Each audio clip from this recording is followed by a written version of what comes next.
My name is Arpan Banerjee. I am an academic counselor here at IGNOU, and I have been teaching you this paper, Governance Issues and Challenges. The code of this paper is BPAG 172. So I welcome you all to today's learning session. Let us begin today's class. So far in this paper we have discussed the first block, that is government and governance concepts. We have discussed the first unit, globalization, role of state, market and civil society. We have discussed the second unit, that is the conceptual dimensions of governance, and also we have discussed the third unit, that was pertaining to governance framework in India. In today's class we have to discuss the stakeholders. So we have also discussed the fourth unit, that is stakeholders in governance, and the second block is pertaining to it consists of two units. The fifth unit we have discussed in the previous class, that was changing dimensions of development. In today's class we will be discussing the sixth unit, strengthening democracy through governance. This second block is called government and development, and the sixth unit is strengthening democracy through governance. So if we talk about stakeholders in governance, in 1947 India became a nation of equals and chose to be a democratic state. It ordained itself to have a government by popular choice by giving keen attention to the existing maladies and pitfalls in socio-economic arena and to rectify the same through various public policy measures. Our founding fathers decided that in such a diverse country all aspirations needed to be heard and reconciled. India since independence has taken a number of measures to ensure growth and development of the country. The efforts taken immediately after independence in 1947 have given many positive results.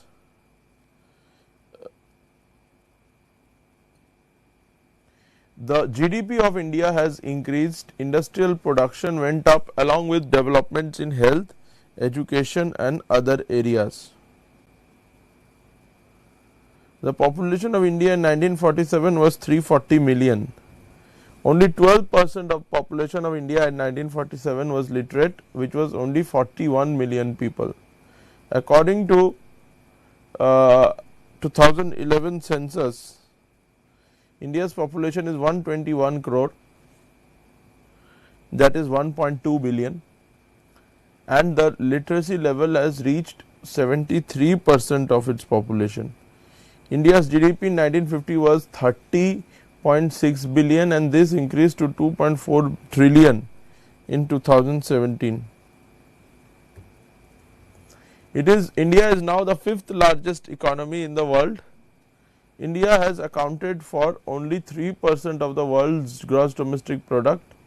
At the time of independence, India now accounts for 8.5% of the world's gross domestic product, according to IMF source in 2017. India has produced about 50 million tons of food grains in 1947. Now there is five-fold increase in food grain production.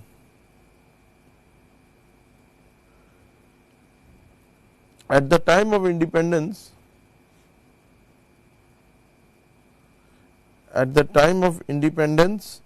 the incidence of poverty in India was about 80% or 250 million. In 2017, the number of people below the poverty line consuming less than 2,200 calories a day was around 269 million. So 80% people were in poverty, and now absolute poverty is below 20%. So we have achieved remarkable progress in that arena as well, in that sphere as well.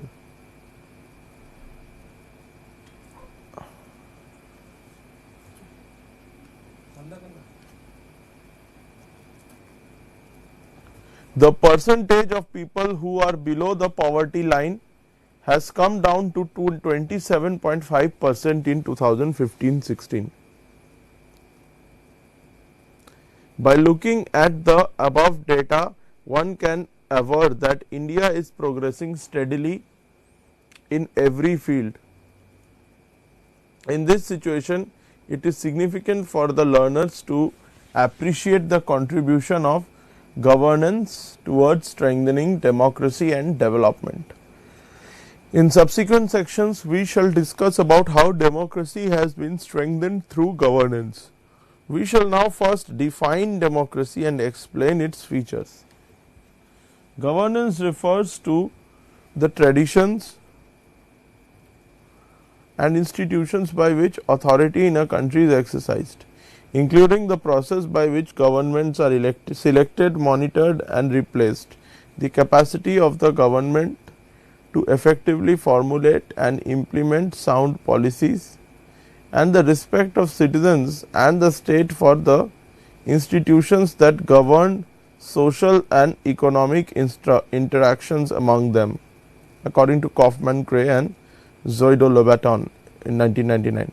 India has taken numerous measures to strengthen democracy through governance. So, as we have seen in the previous section, the Constitution of India has contributed towards the democratizing of the state. Still, India and many developing countries have faced governance and balance of payments crisis in the 1980s.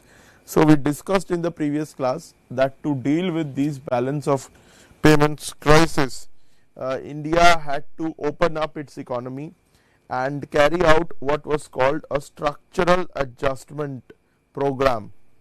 So, as per the Washington Consensus, India also joined the neoliberal school. India also adopted neoliberal policies by opening up its market. So, the protective economy that India had, the license Raj system, that was gone, and remarkable progress has been achieved since then, and India's foreign reserves which had depleted, India's foreign reserves which had depleted, they have now they are now quite strong. India had a foreign reserves which were enough for only 1 week back in 1991. However, now India's foreign reserves are also strong. So, and another remarkable progress that India has made is in the field of local governance. So, the 73rd and the 74th Constitutional Amendment Act, they have been described as second democratic upsurge, because they have ensured that the third tier of governance is also there. So, there are now 3 tiers of governance in India. There is the first tier, there is the second tier, and then there is the third tier of governance as well, which is the local governance. So, the local governments, the rural local bodies and the urban local bodies, they have also been given constitutional recognition. So, India now has a 3-tier government structure. The central government at the top, followed by the provincial or state government, and the local governments, that is the Panchayati Raj institutions and the urban local bodies. And Panchayati Raj institution also, there is a 3-tier there are 3 tiers there, with the Gram Panchayat at the most basic and the bottom level, followed by the Panchayat Samiti and the Zila Parishad. So, this is how India has evolved as a democracy, and India has been described as an island of democracy as well in South Asia, because while all other countries, all of India's neighboring countries, they have experienced dictatorship at one point or the other time, where civilian government has given way to an autocratic, dictatorial, non-democratic government. India has been the only exception. Since 1947 till today, India has always remained democratic and there has always been a peaceful transfer of power in India. There has not been a single coup or there has not been a single what you can call overthrow of power. That has not been, except a very brief period of emergency which was in force for about 1.5 years from 1975 to 1977, almost 2 years. So, apart from that, India has always been democratic. So, however, India has also faced certain challenges that we were discussing, that one of them being the balance of payment crisis which India was facing in the 1980s, and these challenges this has necessitated India to introduce new set of economic and political reforms. The emergence of the concept of good governance postulated by the World Bank brought about new development discourse. The indicators for good governance include transparency, accountability and rule of law, administrative efficiency, and also being pro women, pro poor and pro environment. So, there are various factors and structures in the society that prevent women, marginalized and other sections to participate and bring meaningful changes in a democracy and for development. In this situation, it is pertinent to make citizens empowered to bring meaningful changes at all levels in the government. The above mentioned good governance indicators may certainly contribute to democratizing the state further. So, if a state is implementing, is following these, is performing well on these good governance indicators, then it democratizes the state further, it sustains democracy. If there is good governance, then democracy is sustained. If there is a lack of good governance, then there are certain dissident forces that rise up, and that leads to a lot of civic unrest, that leads to coups, that leads to a violent overthrow of power. So, to sustain democracy, good governance is essential. Good governance is the sine qua non of democracy. India post independence has realized the need of improving the socio-economic conditions of the country, as we have discussed in the preceding sections. India has adopted a large number of welfare measures along with developing the economy through state led intervention. So, India's economic model is also quite unique. Private player and government institutions, they both are there, government owned enterprises or public sector enterprises as well as private enterprises, they are both there. So, and they both have a degree of autonomy. So, India has a mixed economy, and it has also addressed, India has also addressed social justice through various legislative measures, like through affirmative action. The efforts taken immediately after independence through policies have given desired results. The percentage of people under the poverty line has decreased from nearly half of the population in the 1960s to little over a quarter during the past decade. We shall reflect upon some of the measures taken in that 5-year plans to address the same in the next section. The economic crisis in the 1989 and the introduction of neoliberal economic policies in 1990 have proposed new challenges to the administrative structures. The growing regionalism and addressing location specific problems in various areas have brought in developmental challenges. Environmental degradation due to rapid economic development has created challenges to the administration. The government of India has taken a series of steps towards strengthening of democracy and making citizens participate in the democratic and developmental process. It started with Community Development Program launched in 1952 with the aim of bringing about overall development of rural areas through people's participation. During the first 5-year plan itself, the National Extension Service (NES) program was introduced in 1953 to address the needs of the marginalized and poor in rural areas. In the community development program, extension workers like Mukhya Sevikas and Gram Sevikas and Mahila Samajams were organized for welfare and training activities.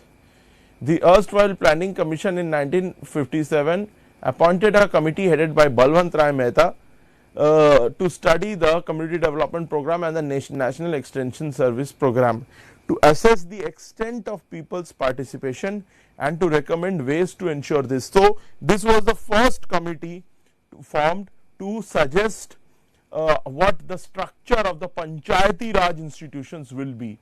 So, in Article 40 of our constitution, it is given that it is the duty of the state to organize panchayats at the village level, and this is a Gandhian directive principle of state policy, because it was Gandhiji's dream.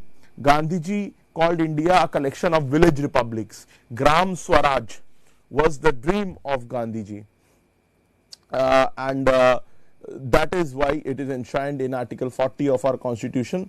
So, the Balwant Rai Mehta committee, it recommended a 3-tier panchayat structure: Gram Panchayat, Panchayat Samiti and Zilla Parishad. And later on in 1992, this was the structure that India adopted, and it got constitutional recognition. On 24th April 1992, it was implemented. The committee, Balwant Rai Mehta committee, recommended 3-tier Panchayati Raj system in the country, with Zilla Parishad at the district level, Panchayat Samiti at the block, Tehsil, Taluka level, and Gram Panchayat at the village level. Thus, the 3-tier system of Panchayati Raj came into existence. The 6th 5-year plan is a watershed. The 6th 5-year plan is a watershed for deepening development activities to all. The 6th 5-year plan adopted multidisciplinary and multi-pronged approach for all the areas of health, education and employment. The 6th 5-year plan also gave special emphasis on literacy and education of women and marginalized. The 6th 5-year plan referred to the need for increasing enrollment of girls at the elementary school level, promotion of functional literacy and encouraging women's education in backward areas.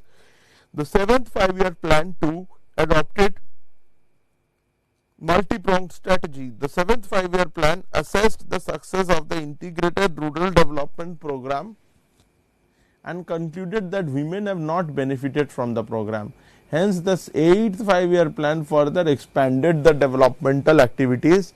The introduction of the concept of self-help group and its formation in various parts of the country strengthened democracy. So, what we see is that democracy, it reached the grassroots. That is something that we see, and there was devolution of powers and finances up to the grassroots level, and there were certain issues that emerged therein. So, this was introduced in the 9th plan. The self-help groups have developed linkages with various, the self-help groups have developed linkages with the self-help groups have developed linkages with various institutions and structures in the society, and they were able to foster democratic participation. The 10th 5-year plan set monitorable targets like reducing poverty and increasing literacy, ensuring that all villages must have sustained access to potable drinking water within the plan period, providing gainful and high quality employment over the 10th plan period. The 11th 5-year plan emphasized on inclusiveness in the policy making. Like previous plans, it has also set monitorable targets. The 12th 5-year plan took cognizance of the complexities of development in the diverse countries like India and the progress that can be achieved through government action, along with the contribution of various players in the society like non-governmental organizations and private sector. It gave emphasis to inclusive growth and bringing different stakeholders together to achieve growth and development. Inclusive growth takes place when all the stakeholders, all the different actors, all the different groups in a society, they are included in the process of development, and also sustainable development is done. Development which is not taking place at the cost of the environment, by not harming the environment. So that is very important, and that is something that Gandhiji also talked about.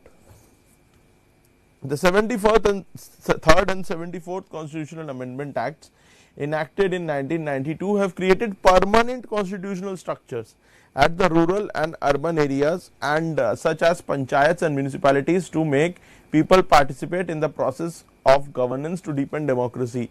And also they have created the State Finance Commission as well for recommending that how much funds the state government needs to give to the Panchayati Raj institutions.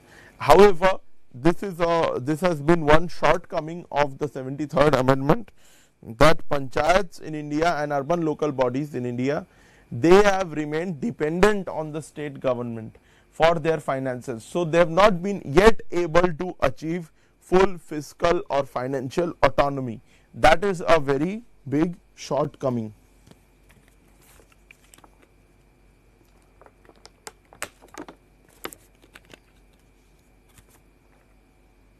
So the 73rd and 74th Constitutional Amendment Acts enacted in 1992 have created permanent constitutional structures at the rural and urban areas such as panchayats and municipalities to make people participate in the process of governance to deepen democracy. The features of the 73rd and 74th Constitutional Amendment Acts, such as creation of Gram Sabha, reservation of seats for women, scheduled caste, scheduled tribes, and at all levels and all positions, uniform 5-year term for rural and urban local bodies, constitution of election commission at the state level, to conduct local bodies elections exclusively, power to levy taxes, collect and appropriate taxes within their jurisdiction, constitution of State Finance Commission to share revenues, further contributed towards the strengthening of democracy. The 74th Constitutional Amendment Act introduced a significant feature in the Constitution. Articles 243G and 243W of the 74th and 73rd and 74th Constitutional Amendment Acts make provision for urban and rural local bodies to prepare plans, district development plans for economic development and social justice at their level. So the district development board, the district development plans, these are also to be made, and urban and rural local bodies have to cooperate and collaborate here. Article 243ZD of the 74th Constitutional Amendment Act requires establishment of district planning committee, which will consolidate the plans prepared by the rural and urban local bodies and draft a development plan for the district as a whole. The features of the 73rd and 74th Constitutional Amendment Acts facilitate the citizens to participate in the process of governance to strengthen democracy. The acts provide space for deliberation for strengthening democracy. According to 73rd Constitutional Amendment Act, it is mandatory to establish the lowest structure, namely Gram Sabha, in every Gram Panchayat. Each state in India notifies the orders to the Panchayat to conduct meetings of the Gram Sabha at regular intervals. All eligible voters can participate, deliberate and make decisions. So, it is like a direct democracy.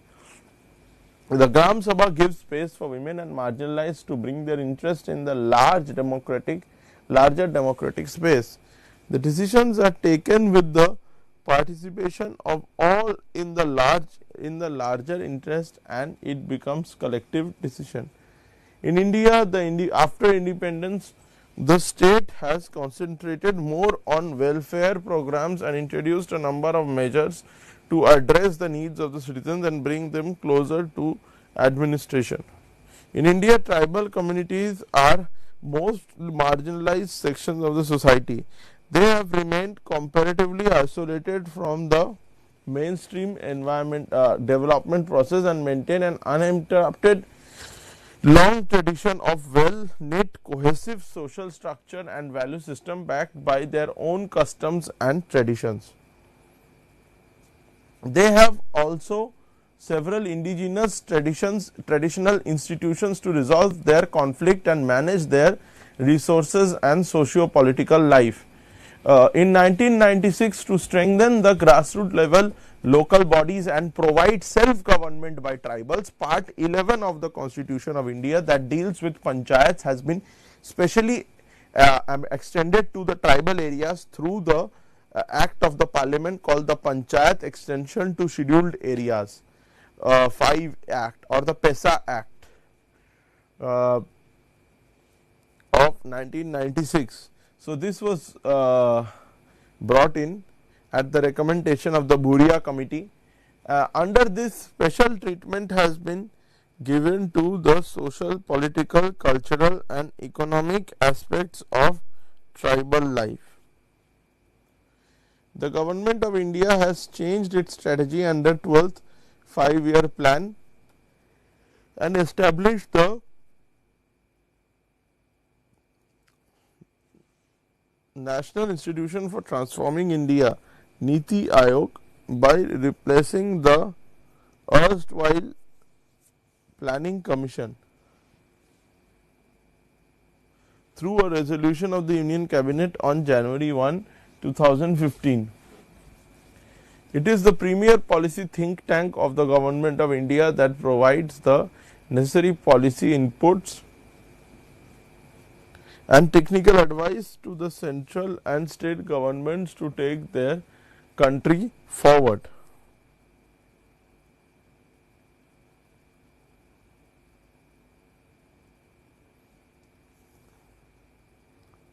According to the government, there are governance challenges in the 21st century to address the needs of all. There have been significant developments in technology. By looking at the rapid changes at the various levels, the government has decided to reform the existing administrative units to address governance issues. Elections are important means of ensuring citizens' participation in governance. Also, it helps in making government accountable and responsible to the citizens. It establishes a two-way relationship between based on trust and accountability between those who govern and those who are governed. As we have already mentioned in this unit, India has a parliamentary form of democracy with regular elections at parliament and state assemblies. So, that is something that is there in India. The elections are conducted based on the constitutional provisions supplemented by laws made in parliament. The major laws related to elections are Representation of People Act 1950 and 51. The elections for Lok Sabha and state assemblies have to be conducted once in 5 years. The elections are based on universal adult franchisee, with citizens having attained the age of 18 being eligible to vote. The process of elections is carried out by the Election Commission of India. Regular elections based on universal adult suffrage have helped the citizens of India to exercise their choice, and it is a measure towards deepening of democracy. The electoral empowerment has brought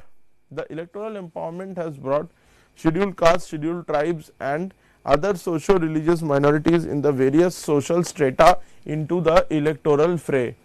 Differential and horizontal level mobilization and socially marginal groups have resulted in policy changes that further helped in deepening of democracy in India. Over the past 3 decades, formation of pressure groups and various regional political parties and their coalition with national level parties have helped address the issues of marginalized like SCs, STs and women. Regular elections have broadened democracy and voter turnout increased over a period. In the first general election in 1952, 61% of the electorate exercised their franchisee. In 2014 general election, 60% of men and 36% of women voters exercised the choice to elect their representative. In India, successive governments have introduced various welfare schemes and programs to promote the welfare of citizens and to bring them in the governance process. The scheme Sarva Shiksha Abhiyan was launched in November 2000 in partnership with the states to universalize elementary education. Sarva Shiksha Abhiyan was conceived at the end of 9th 5-year plan to improve the educational status in the country through interventions designed to ensure accessibility, reduce gender and social gaps, strengthen the quality of learning. Unit 7, Governance Challenges and Changing of Bureaucracy. The concept governance has a long distinguished pedigree from the Greek city-state to the first modern state. Governance, or the art of governing, has been constant preoccupation for rulers and political philosophers.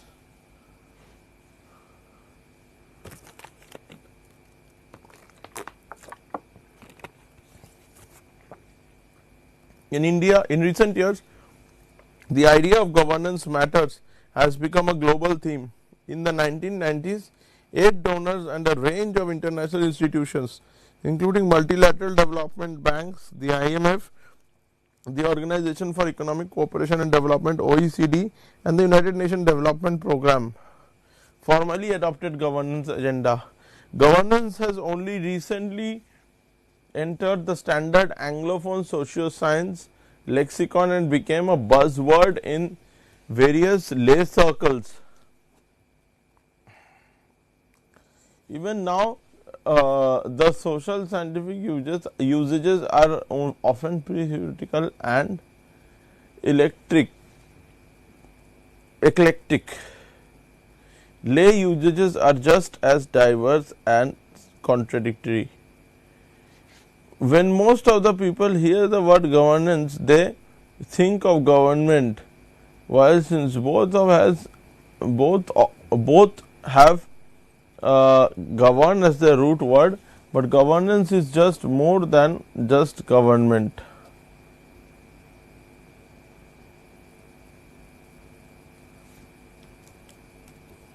The concept of governance is not new into India. Early discussions go back to at least 400 BC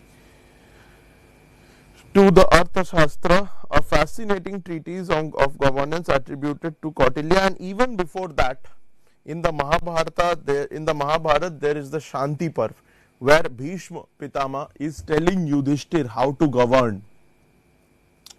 So, and even before that, in the Rig Veda also, the Rashtra Suktam of the Rig Veda, that is also the laying out that what the government needs to do to improve the living standards, how a nation needs to be run. That is what the Rashtra Suktam of the Rig Veda it tells us. And then the Shanti Parv of the Mahabharata, in that Bhishma Pitama, when he is dying, he tells Yudhishthir what are the duties of a king, how a king should govern. So that also can be treated as a treatise on governance. And of course, one of the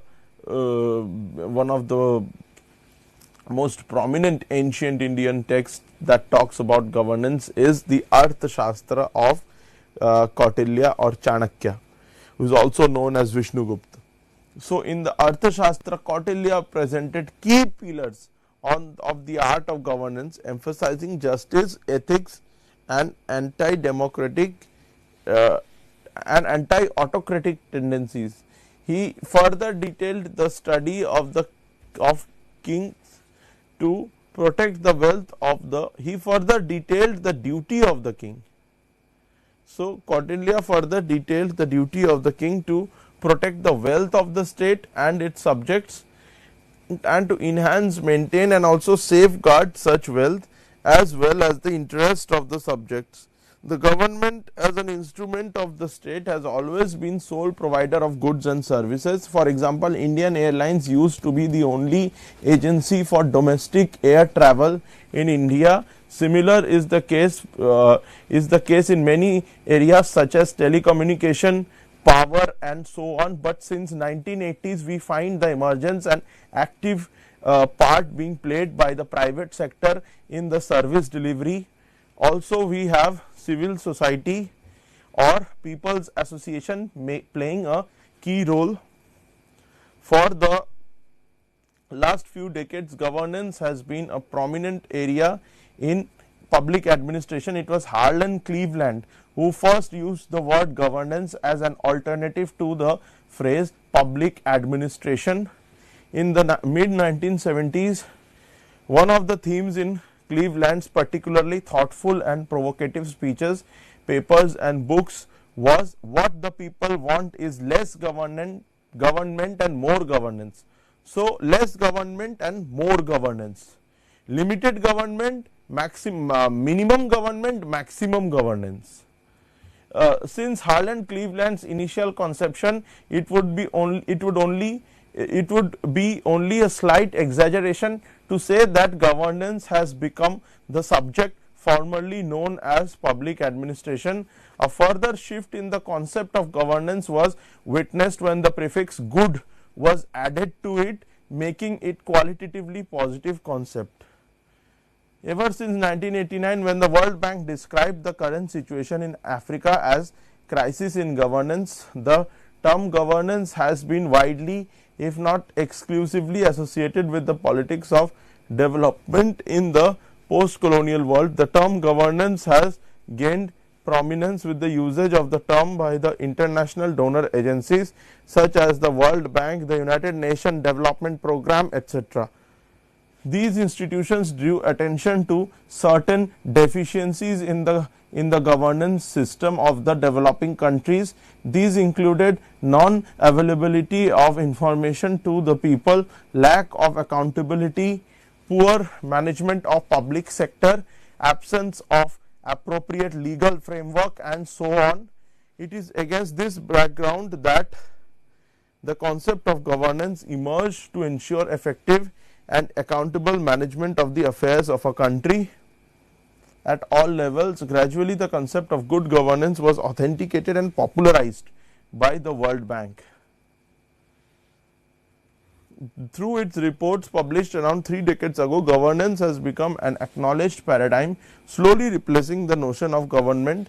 We are moving from governing almost exclusively by the formal government to governance which is broader in nature, comprising government, private sector and civil society. The distinction between public and private sectors is getting blurred and narrowed, and more participative and collaborative forms of governing are in place.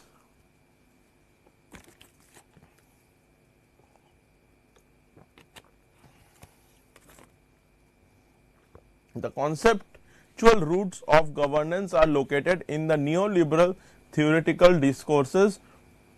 Governance, like new public management, defies simple definitions. It has become a conceptual riddle. Semantically, it refers to government run administration. However, given its roots in the concern of the World Bank for recovering loans given to the sub-Saharan African states, it has become integrally linked with the neoliberal thrust in contemporary politics. The neoliberal thinking gained prominence in mid 1950s, which advocated free market.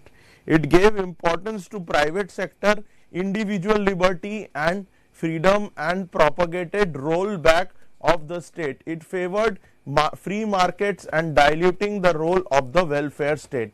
Governance generally means the process of governing. Since 1980s, the shift from government to governance in development vocabulary was not mere semantic change.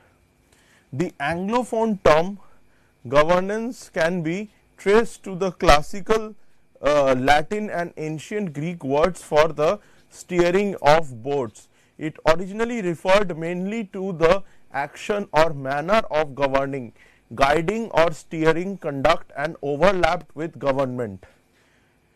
For a long time, usage was mainly limited to the constitutional and legal issues concerning the conduct of affairs of a state. It has enjoyed remarkable revival over the last few decades in many contexts, however, becoming a ubiquitous buzzword which can mean anything or nothing. The key factor in its revival has probably been the need to distinguish between governance and government. The state attempts to achieve set goals and objectives for the welfare of its citizens. The government, as an instrument of the state through the plans, policies and programs, attempts to deliver essential services to the state, to the citizens. Governance would refer to the models and manner of governing from government to other institutions and agents charged with governing, including private sector, civil society and people's associations. Etymologically, the word governance and its cognates are rooted in the Greek word kybernan, meaning to steer or pilot a ship, and have been common in Western usage, originating in Middle English and Old French words for centuries. To govern is to direct, guide, rule or steer. The institutions for government may be termed governance. When one is governing or is being governed, one is engaged in or being subjected to the act of process or process of governance.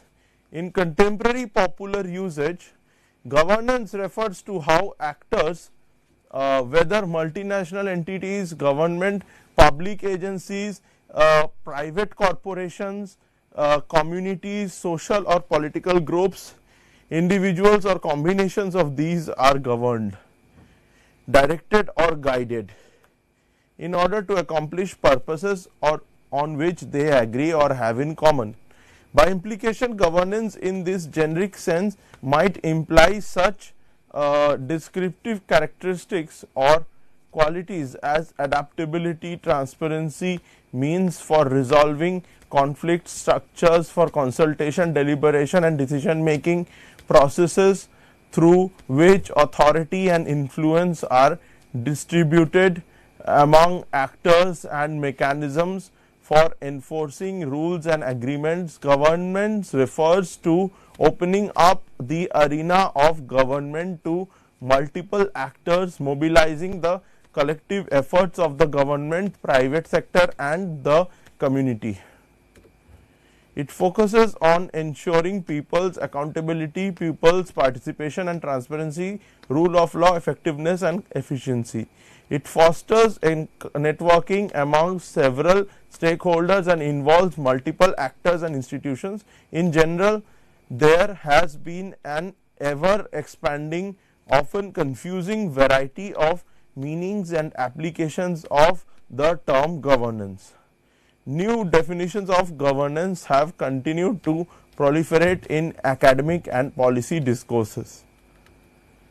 These new non-generic definitions reflected increased scholarly and policy maker interest in how multiple sources of societal and global change, political, economic, social, demographic, technological and legal are affecting systems of ordered rule, especially those systems or arrangements serving public interests. Beginning in the early 1990s, together new meanings began to be associated with the term governance in public administration. Governance, for example, began to mean a form of public good provision that is beyond governance. That is, governance meant not just systems of both public and private sectors, but arrangements whereby responsibility for collective benefits has been assumed by civil society institutions such as non-profit, non-governmental organizations or other actors that are constituted legitimized outside the public sector.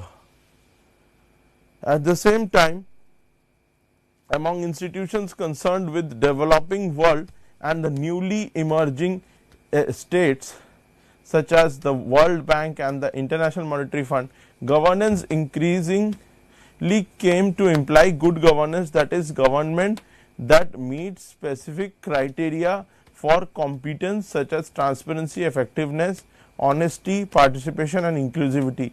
Over the past decades, distinct words and phrases for reforming the public sector have been in usage. The 3 E's of economy, efficiency and effectiveness gave way to the new public management and entrepreneurial government. The term governance is now widely used, supplanting the commonplace government. Even the most cursory inspection reveals that governance has several distinct meanings. The current use does not treat governance as a synonym for government. Rather, it signifies a change in the meanings of government, referring to a new process of governing or a changed condition of ordered rule or the new method by which society is governed.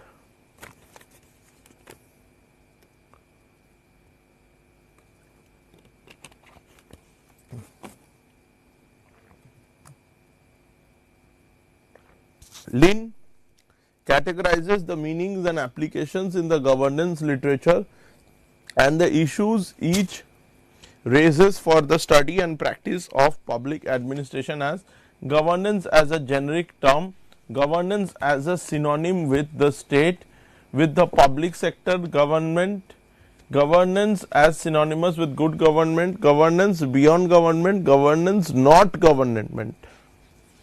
Rhodes put forward 6 separate uses of governance as the minimal state, the corporate governance, good governance, a socio-cybernetic system, self-organizing network, the new public management.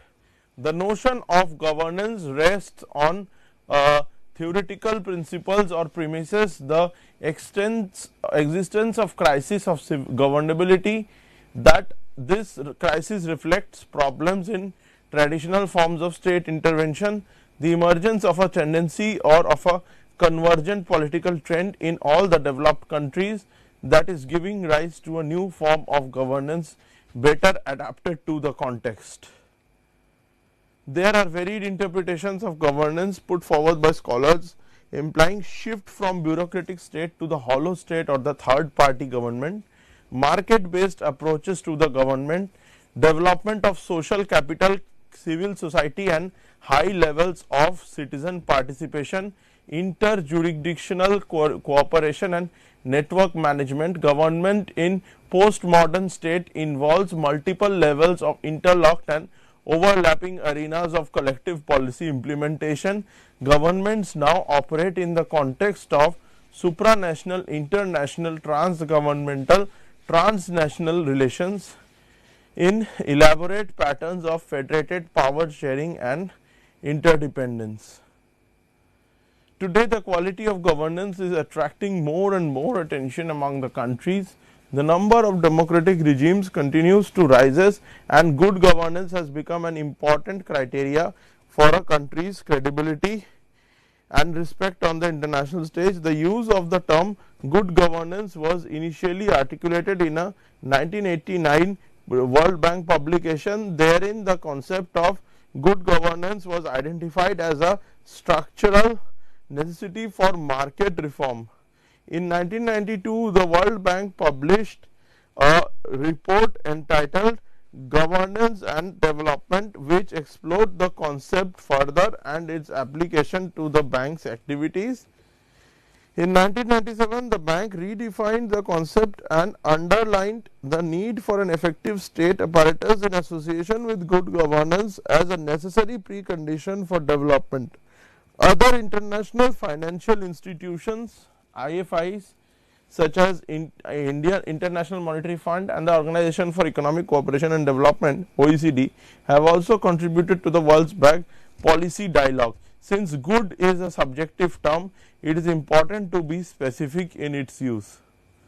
There are many competing views on what the term good governance should mean, but most donors argue that it should include some if not all of these: increased public accountability and transparency, respect for strengthening of the rule of law and anti-corruption measures, democratization, decentralization uh, and local government reform.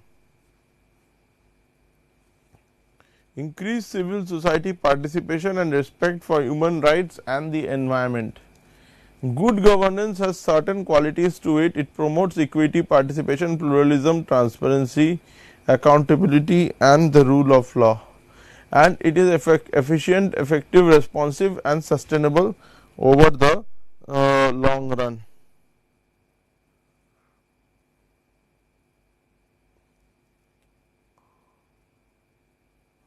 Governance must be rooted in these principles for greater human development through poverty eradication, environmental production and regeneration,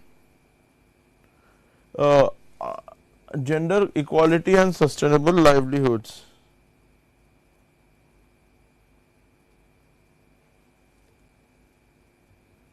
When we speak of the quality of a country's governance, however, we mean the degree to which its institutions and processes are transparent, accountable to the people, allowing them to participate in decisions that affect their lives. The quality pertains to structures, systems and processes of governance. The promotion of good governance has led to the proliferation of aggregate indicators that rank or assess countries for the quality of their governance.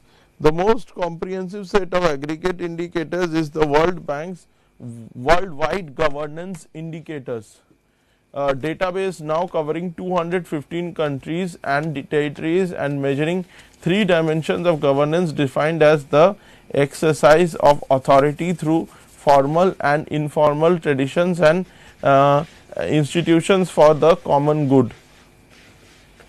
So, when we speak of the quality of a country's governance, however, we mean the degree to which its institutions and processes are transparent, accountable to the people, allowing them to participate in decisions that affect their lives.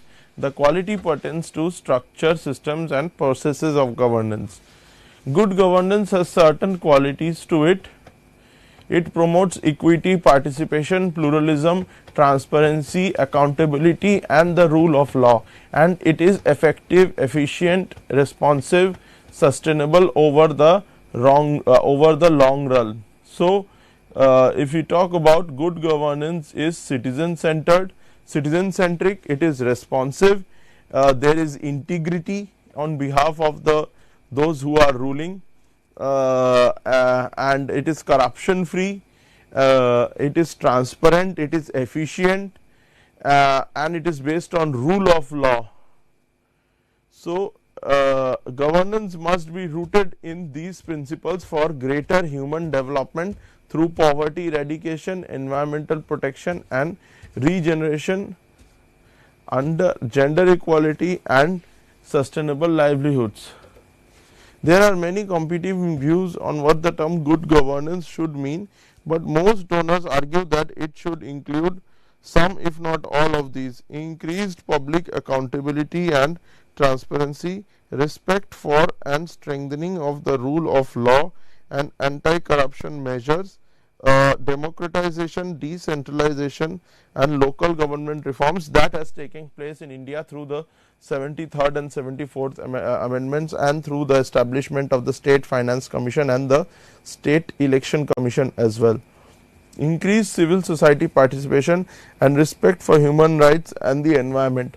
So, we see that the National Human Rights Commission was also formed in 1992 and the State Human Rights Commissions were also formed in India, and for protecting the environment in our constitution there is the article 49A, and also there is a fundamental duty as well. In 1997, World Bank redefined the concept of good governance and underline the need for an effective state apparatus in association with good governance as a necessary precondition for development. Other international financial institutions like International Monetary Fund and the Organization for Economic Cooperation and Development OECD have also contributed to the World Bank's policy dialogue. Since good is a subjective term, it is important to be specific in its use. Today, the quality of governance is attracting more and more attention among the countries. The number of democratic regimes continues to rise, and good governance has become an important criteria for a country's credibility and respect on the international stage. The use of the term governance was initially articulated in the 1989. Good governance was initially articulated in a 1989 World Bank publication. Therein, the concept of good governance was identified as a structural necessity for market reforms. In 1992, the World Bank published a report entitled Governance and Development, which explored the concept of further and its application on the to the bank's activities.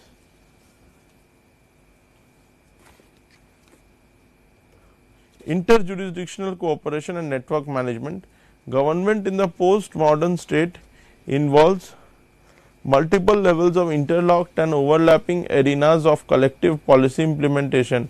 Governments now operate in the context of supranational, international, transnational and transgovernmental and transnational relations in elaborate patterns of federated power sharing and interdependence.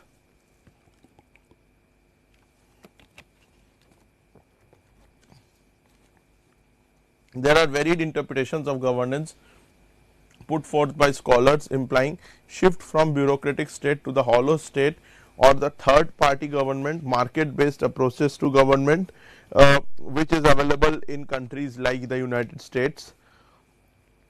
Development of social capital, civil society and high levels of civic citizen participation. In our country, for direct democracy, there is the Gram Sabha at the Panchayat level. The notion of good governance rests on three theoretical principles or premises. First is the existence of the crisis of governability. Second is that this crisis reflects problems in traditional forms of state intervention. The emergence of a tendency or of a convergent political trend in all the developed countries that is giving rise to new form of governance better adapted to the context. Rhodes put forward 6 separate uses of governance as the minimal state, corporate governance, good governance, socio cybernetic system, self organizing networks, the new public management. Lin categorizes the meanings and applications in the governance literature and the issues each raises for the study and practice of public administration as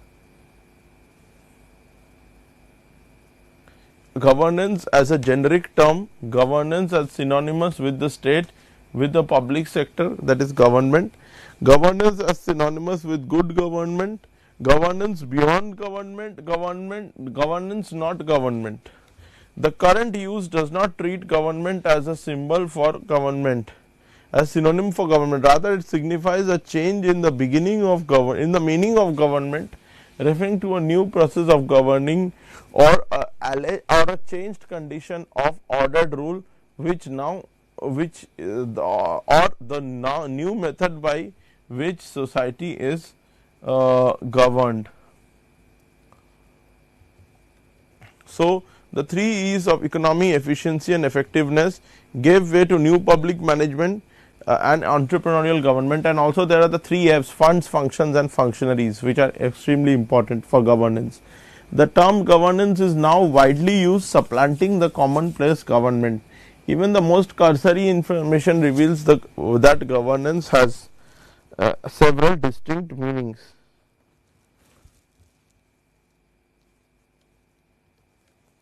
That is, governance meant not just systems of both public and private sectors, but arrangements whereby responsibility for collective benefits has been assumed by civil society institutions such as non-profit, non-governmental organizations or other actors that are constituted or other actors that are constituted uh, so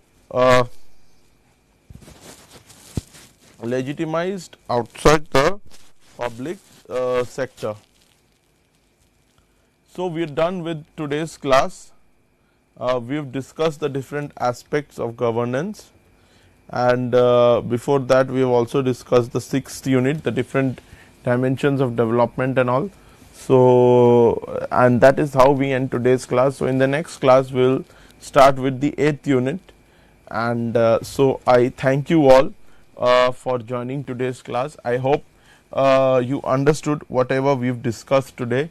We have discussed the different types of government, the different governance, what is the difference between government and governance, what different scholars have had to say about governance.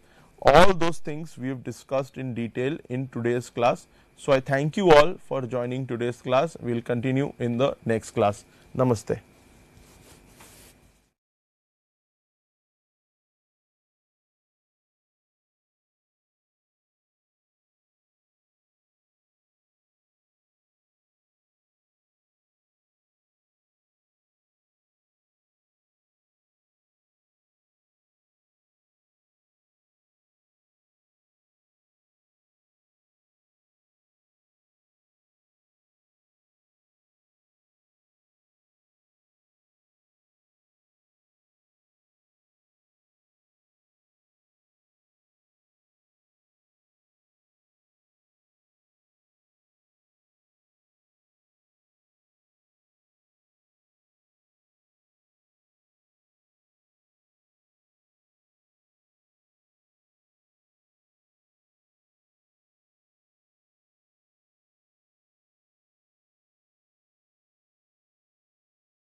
All, I'm Dr. Krishna, Academic Counselor in Sociology.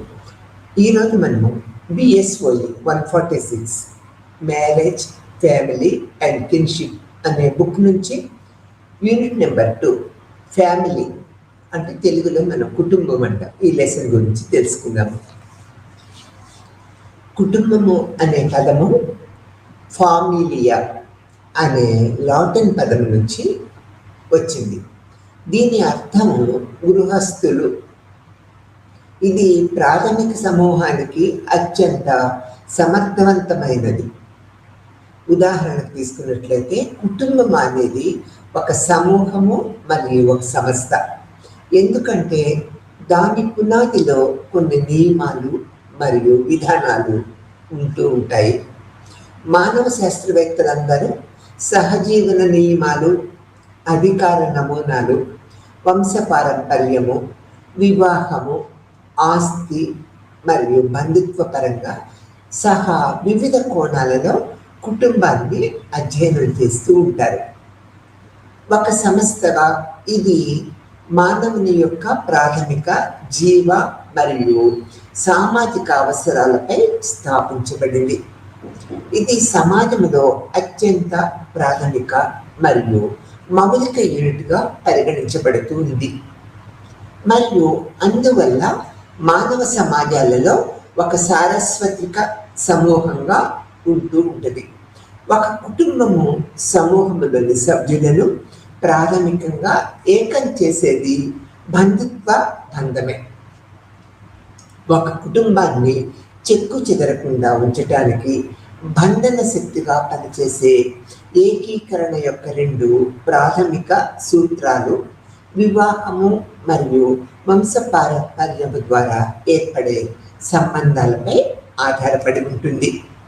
ఈ సూత్రాలు భార్యాభర్తలు, తల్లిదండ్రులు, పిల్లలు మరియు తోబుట్టువుల మధ్య ఉండే 3 ప్రధాన రకాల సంబంధాలను ఏర్పరచడానికి నిరంతరము పనిచేస్తూ ఉంటుంది.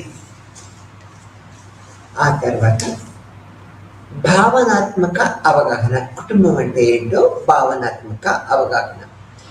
సామాజిక శాస్త్రము మరియు మానవ శాస్త్రంలో కుటుంబము యొక్క ప్రధాన లక్షణాలు మరియు విధులు వివరించే కొన్ని నిర్వచనాలని మనము పరిశీలిద్దాం. మొదటిది కుటుంబం యొక్క నిర్వచనం. జార్జ్ మడాక్ అనే సామాజిక శాస్త్రవేత్త కుటుంబాన్ని ఉమ్మడి నివాసము అని పేర్కొన్నారు.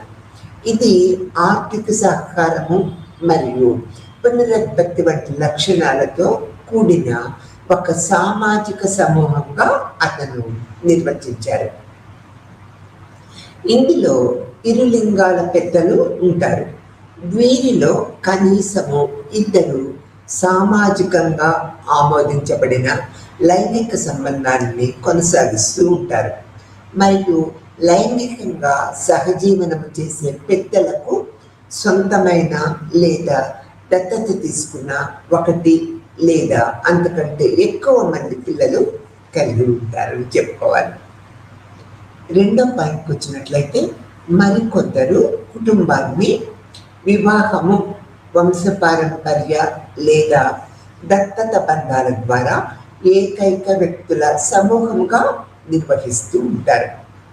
వీరు సమాజము ద్వారా ఒకే గృహముగా పునర్వ్యవస్థీకరించబడుతూ ఉంటారు.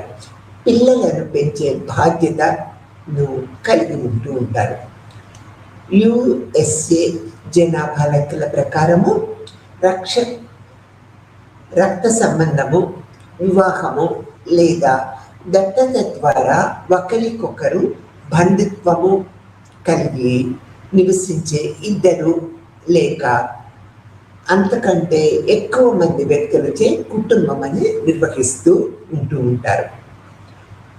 మరికొందరు కుటుంబాన్ని వంశపారంపర్యంగా లేదా దత్తత బంధాల ద్వారా ఏకమైన వ్యక్తుల సమూహముగా నిర్వర్తిస్తూ ఉంటారు.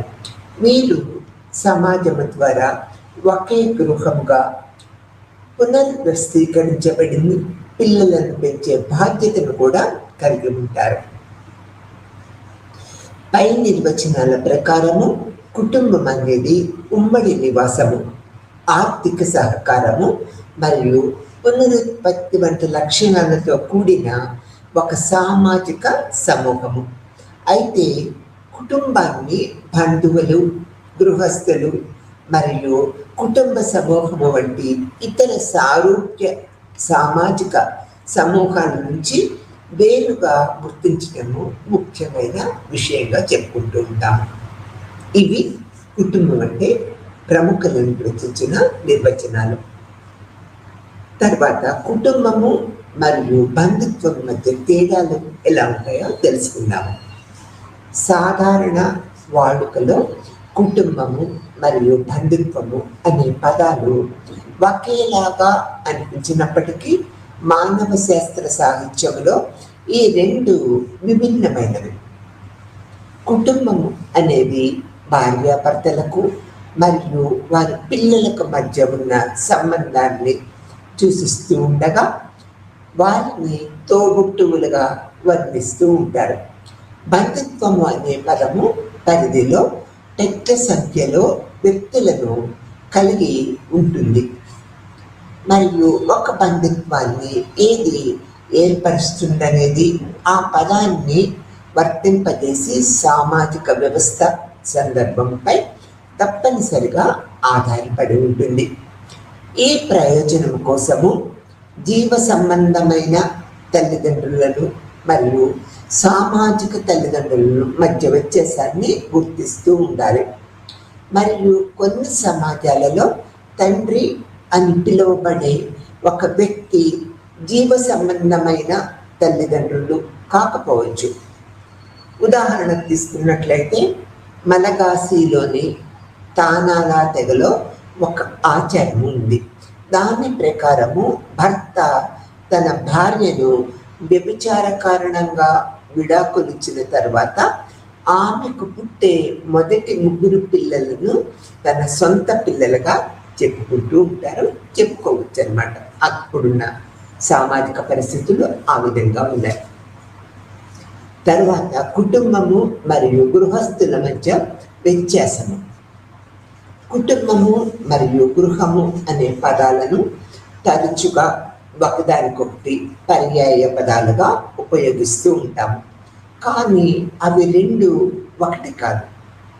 కుటుంబం అంటే పుట్టుక, వివాహము లేదా దత్తత ద్వారా కలిసి నివసించే 2 లేదా అంతకంటే ఎక్కువ మంది వ్యక్తుల ఒక సమూహం. అటువంటి వ్యక్తులందరికీ ఒకే కుటుంబ సభ్యులుగా పరిగణిస్తూ ఉంటాము. అయితే గృహము అనేది ఒకే ఆర్థిక విభాగం. దీనిలో సభ్యులందరూ తమ ఆహార సరఫరా ఉత్పత్తికి మరియు వారి చాలా అవసరాలకు తీర్చుకోవటానికి ఒకరిపై ఒకరు పరస్పరము ఆధారపడి నివసిస్తూ ఉంటారు. గృహములో కుటుంబ సభ్యులు లేదా కుటుంబంలోని కొంతమంది లేదా ప్రధాన సభ్యుల్లో కొంతమంది ఉంటారు. అయినప్పటికీ సేవకులు లేదా అద్దెకు ఉండేవారు వంటి కుటుంబ సభ్యులు, కానీ గృహ సభ్యులు కూడా ఉండవచ్చు. అయితే ఉమ్మడి వినియోగము, ఉత్పత్తి మరియు ఆత్మీయ సంబంధాల పరంగా కుటుంబ సభ్యత్వము తరచుగా అనేక గృహాలకు విస్తరించి ఉంటుంది. ఒక నివాస గృహములో ఒంటరిగా నివసించే వ్యక్తి లేదా భాగస్వాములు లేదా ఒకే గదిలో నివసించే వ్యక్తి వంటి సంబంధం లేని వ్యక్తులు సమూహముగా కూడా ఒక గృహంగానే పరిగణించబడుతూ ఉంటారు. అందువల్ల కుటుంబము మరియు గృహము మధ్య ఉన్న అత్యంత స్పష్టమైన వ్యత్యాసము ఏమిటంటే ఒక కుటుంబము మరియు బంధుత్వ విభాగము కాగా గృహము అనేది నివాస విభాగముగా మనము పరిగణించవలసిన విషయం. కుటుంబము మరియు గృహ సమూహము మధ్య వ్యత్యాసము ఎలా ఉందో తెలుసుకుందాము. గృహ సమూహము అంటే ఒక నివాసాన్ని మరియు ఒకే ఆహార సరఫరా అలవాటుగా పంచుకునే మానవుల సమూహముగా నిర్వహించబడుతూ ఉంటుంది. ఒక కుటుంబము కూడా గృహ సమూహము కావచ్చు. కానీ కుటుంబానికి మరియు గృహ సమూహానికి మధ్య కొన్ని తేడాలు ఏర్పరచబడి ఉన్నాయి. గృహ సమూహంలో ఒకటి లేదా అంతకంటే ఎక్కువ కేంద్ర కుటుంబాలతో పాటు సేవకులు లేదా ఒకే ఉత్పత్తి ప్రదేశంలో పనిచేస్తూ పంచుకునే ఇతర సభ్యులతో సహా ఎలాంటి బంధుత్వ సంబంధం లేని వ్యక్తులు కూడా అయి ఉండవచ్చు. అదే సమయంలో ఒకే కుటుంబంలోని సభ్యులు 2 లేదా అంతకంటే ఎక్కువ గృహ సమూహంలో విస్తరించి ఉండవచ్చు. ఒక భావనగా గృహ సమూహము అనేది కుటుంబం కంటే విస్తృతమైనది మరియు తరచుగా గృహస్థులకు పర్యావపదముగా ఉపయోగించబడుతూ ఉంటుంది. ఇక్కడ మేయర్ ఫోరెస్ట్ అనే సామాజిక శాస్త్రవేత్త తన ది డెవలప్మెంట్ సైకిల్ అనే గ్రంథంలో గృహ సమూహము మరియు కుటుంబము మధ్య భేదాన్ని అనేక కోణాలలో వివరించారు. ఫ్లోరెస్ట్ ప్రకారము కుటుంబం అనేది గృహ రంగానికి చెందిన బంధుత్వము మరియు పునరుత్పత్తి కేంద్ర బిందువు. ఇది తల్లిదండ్రులు పిల్లల బంధము ద్వారా ముడిపడి ఉన్న 2 లేక అంతకంటే ఎక్కువ వరుస తరాలు కలిగి ఉంటుంది. దీనికి విరుద్ధంగా గృహ సమూహము అనేది ప్రాథమికంగా ఒక గృహ మరియు నివాస విభాగము. ఇది సభ్యులకు పోషించటానికి మరియు పెంచటానికి అవసరమైన భౌతిక మరియు సాంస్కృతిక వనరులను అందించడానికి ఏర్పాటు చేయబడింది. గృహ సమూహము మరియు కుటుంబము మధ్య ఉన్న వ్యత్యాసాన్ని నొక్కి చెప్పటం ద్వారా ఫ్లోరెస్ట్ పునరుత్పత్తి మరియు ఉత్పాదక విధులను వేరు చేసి చూపించారనేది మనము గ్రహించాలి. కుటుంబ లక్షణాలు ఎలా ఉంటాయో ఇప్పుడు మనం తెలుసుకుందాము. సామాజిక శాస్త్రవేత్తలు మరియు మానవ శాస్త్రవేత్తలు చేసిన అధ్యయనాల ప్రకారము సాంప్రదాయ కుటుంబము ఈ లక్షణాలను కలిగి ఉంటుంది. మొదటిది సారస్వతిక కుటుంబము, ఒక సారస్వతిక సంస్థ. ఇది అనేక సరళమైన సమాజాలలో ఉంటూ ఉంటుంది. అభివృద్ధి చెందిన సమాజాలలో మొత్తము సామాజిక నిర్మాణము కుటుంబం యూనిట్లతోనే నిర్మించబడింది. మైకేవర్ అనే ఒక సామాజిక శాస్త్ర అభిప్రాయం ప్రకారము ఇది అన్ని సమాజాలలో సామాజిక అభివృద్ధి యొక్క అన్ని దశలలో కనిపిస్తూ ఉంటుంది. మరియు మానవ స్థాయిలో చాలా దిగువ ఉన్న లెక్కలేనన్ని జంతు జాతులలో కూడా ఉనికిలో ఇది ఉంటూ ఉంటుంది. ప్రతి మానవుడు ఏదో ఒక కుటుంబంలో సభ్యుడై ఉంటాడు కంపల్సరిగా అనేది మనకు తెలిసిన విషయమే. ఆ తర్వాత రెండో పాయింట్ మనం తీసుకున్నట్లయితే భార్యాభర్తల మధ్య శాశ్వత సంబంధాలు. కుటుంబం అనేది భార్యాభర్తలు మరియు వారి పిల్లలతో ఏర్పడుతుంది. అందువల్ల స్త్రీ పురుషుల మధ్య ఒక విధమైన శాశ్వత సంబంధము ఏర్పడటము సాంప్రదాయ కుటుంబం యొక్క ప్రధాన లక్షణము. పిల్లల పెంపకానికి మరియు సాంఘీకరణకు ఈ సంబంధము అత్యవసరమైనదిగా పరిగణించబడుతుంది. మూడో పాయింట్ తీసుకున్నట్లయితే కుటుంబానికి ఆధారంగా లైంగిక సంబంధము. కుటుంబము భార్యాభర్తల మధ్య లైంగిక సంబంధముపై ఆధారపడి ఉంటుంది. సాంప్రదాయ అవగాహనలో వివాహము, లైంగిక సంబంధము మరియు కుటుంబాన్ని ఒకదానికొకటి పూరకాలుగా పరిగణించేవారు. మరొక మాటలో చెప్పాలంటే సంతానోత్పత్తి కోసము, లైంగిక సంబంధానికి చట్టబద్ధత కోసము స్త్రీ పురుషుల వివాహాన్ని సంస్థాగతము చేస్తూ వచ్చారు. ఇది సమాజానికి ప్రాథమిక యూనిట్ అయిన ప్రాథమిక కుటుంబము ఏర్పడటానికి దారితీసింది. 4వ పాయింట్ తీసుకున్నట్లయితే సాంప్రదాయ కుటుంబంలో రక్త సంబంధాల ప్రాముఖ్యత. రక్తానికి అత్యంత ప్రాధాన్యము ఉంటుంది. ఒకే రక్తము ద్వారా సంబంధము ఉన్న వారందరూ ఒకే కుటుంబ సభ్యులుగా పరిగణించబడుతూ ఉంటారు. మరొక మాటలో చెప్పాలంటే ఒకే కుటుంబంలోని సభ్యులందరూ ఒకే పూర్వీకుల వారసులని భావిస్తూ ఉంటారు. 5వ పాయింట్ తీసుకున్నట్లయితే ఆర్థిక మరియు వాణిజ్య బాధ్యతల పంపిణీ. ఒక సాంప్రదాయ కుటుంబంలో ఆర్థిక మరియు వాణిజ్య బాధ్యతలు సభ్యుల మధ్య పంచుకోబడతాయి. అంటే సంపాదించే సభ్యులుగా పరిగణించబడేవారు కుటుంబంలోని సంపాదించిన సభ్యులను చూసుకుంటూ ఉంటారు. సాంప్రదాయ వ్యవస్థలో ఈ బాధ్యతల పంపిణీ లింగ ఆధారిత శ్రమ విభజన ఆధారంగా ఉండేది. పురుషులను కుటుంబ పోషకులుగా భావించి వారు జీవనోపాధి కోసము బయటకు వెళ్ళేవారు. స్త్రీలను గృహ వ్యవహారాలకు కేటాయిస్తూ ఉండేవారు. 6వ పాయింట్ తీసుకున్నట్లయితే ఉమ్మడి నివాసము. ఒక కుటుంబంలోని సభ్యులందరూ ఒకే నివాసంలో కలిసి జీవిస్తారని భావించేవారు. ఈ ఉమ్మడి నివాసము సభ్యులకు ఆర్థిక బాధ్యతలను పంచుకోవడంలో సహాయపడుతూ ఉంటుంది. 7వ పాయింట్ తీసుకున్నట్లయితే పరస్పర చర్య మరియు సంభాషణ వ్యవస్థ.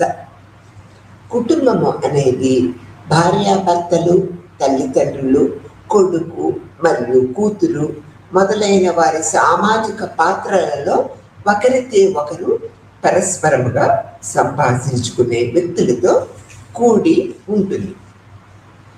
8వ పాయింట్ తీసుకున్నట్లయితే విలక్షణమైన నామకరణము.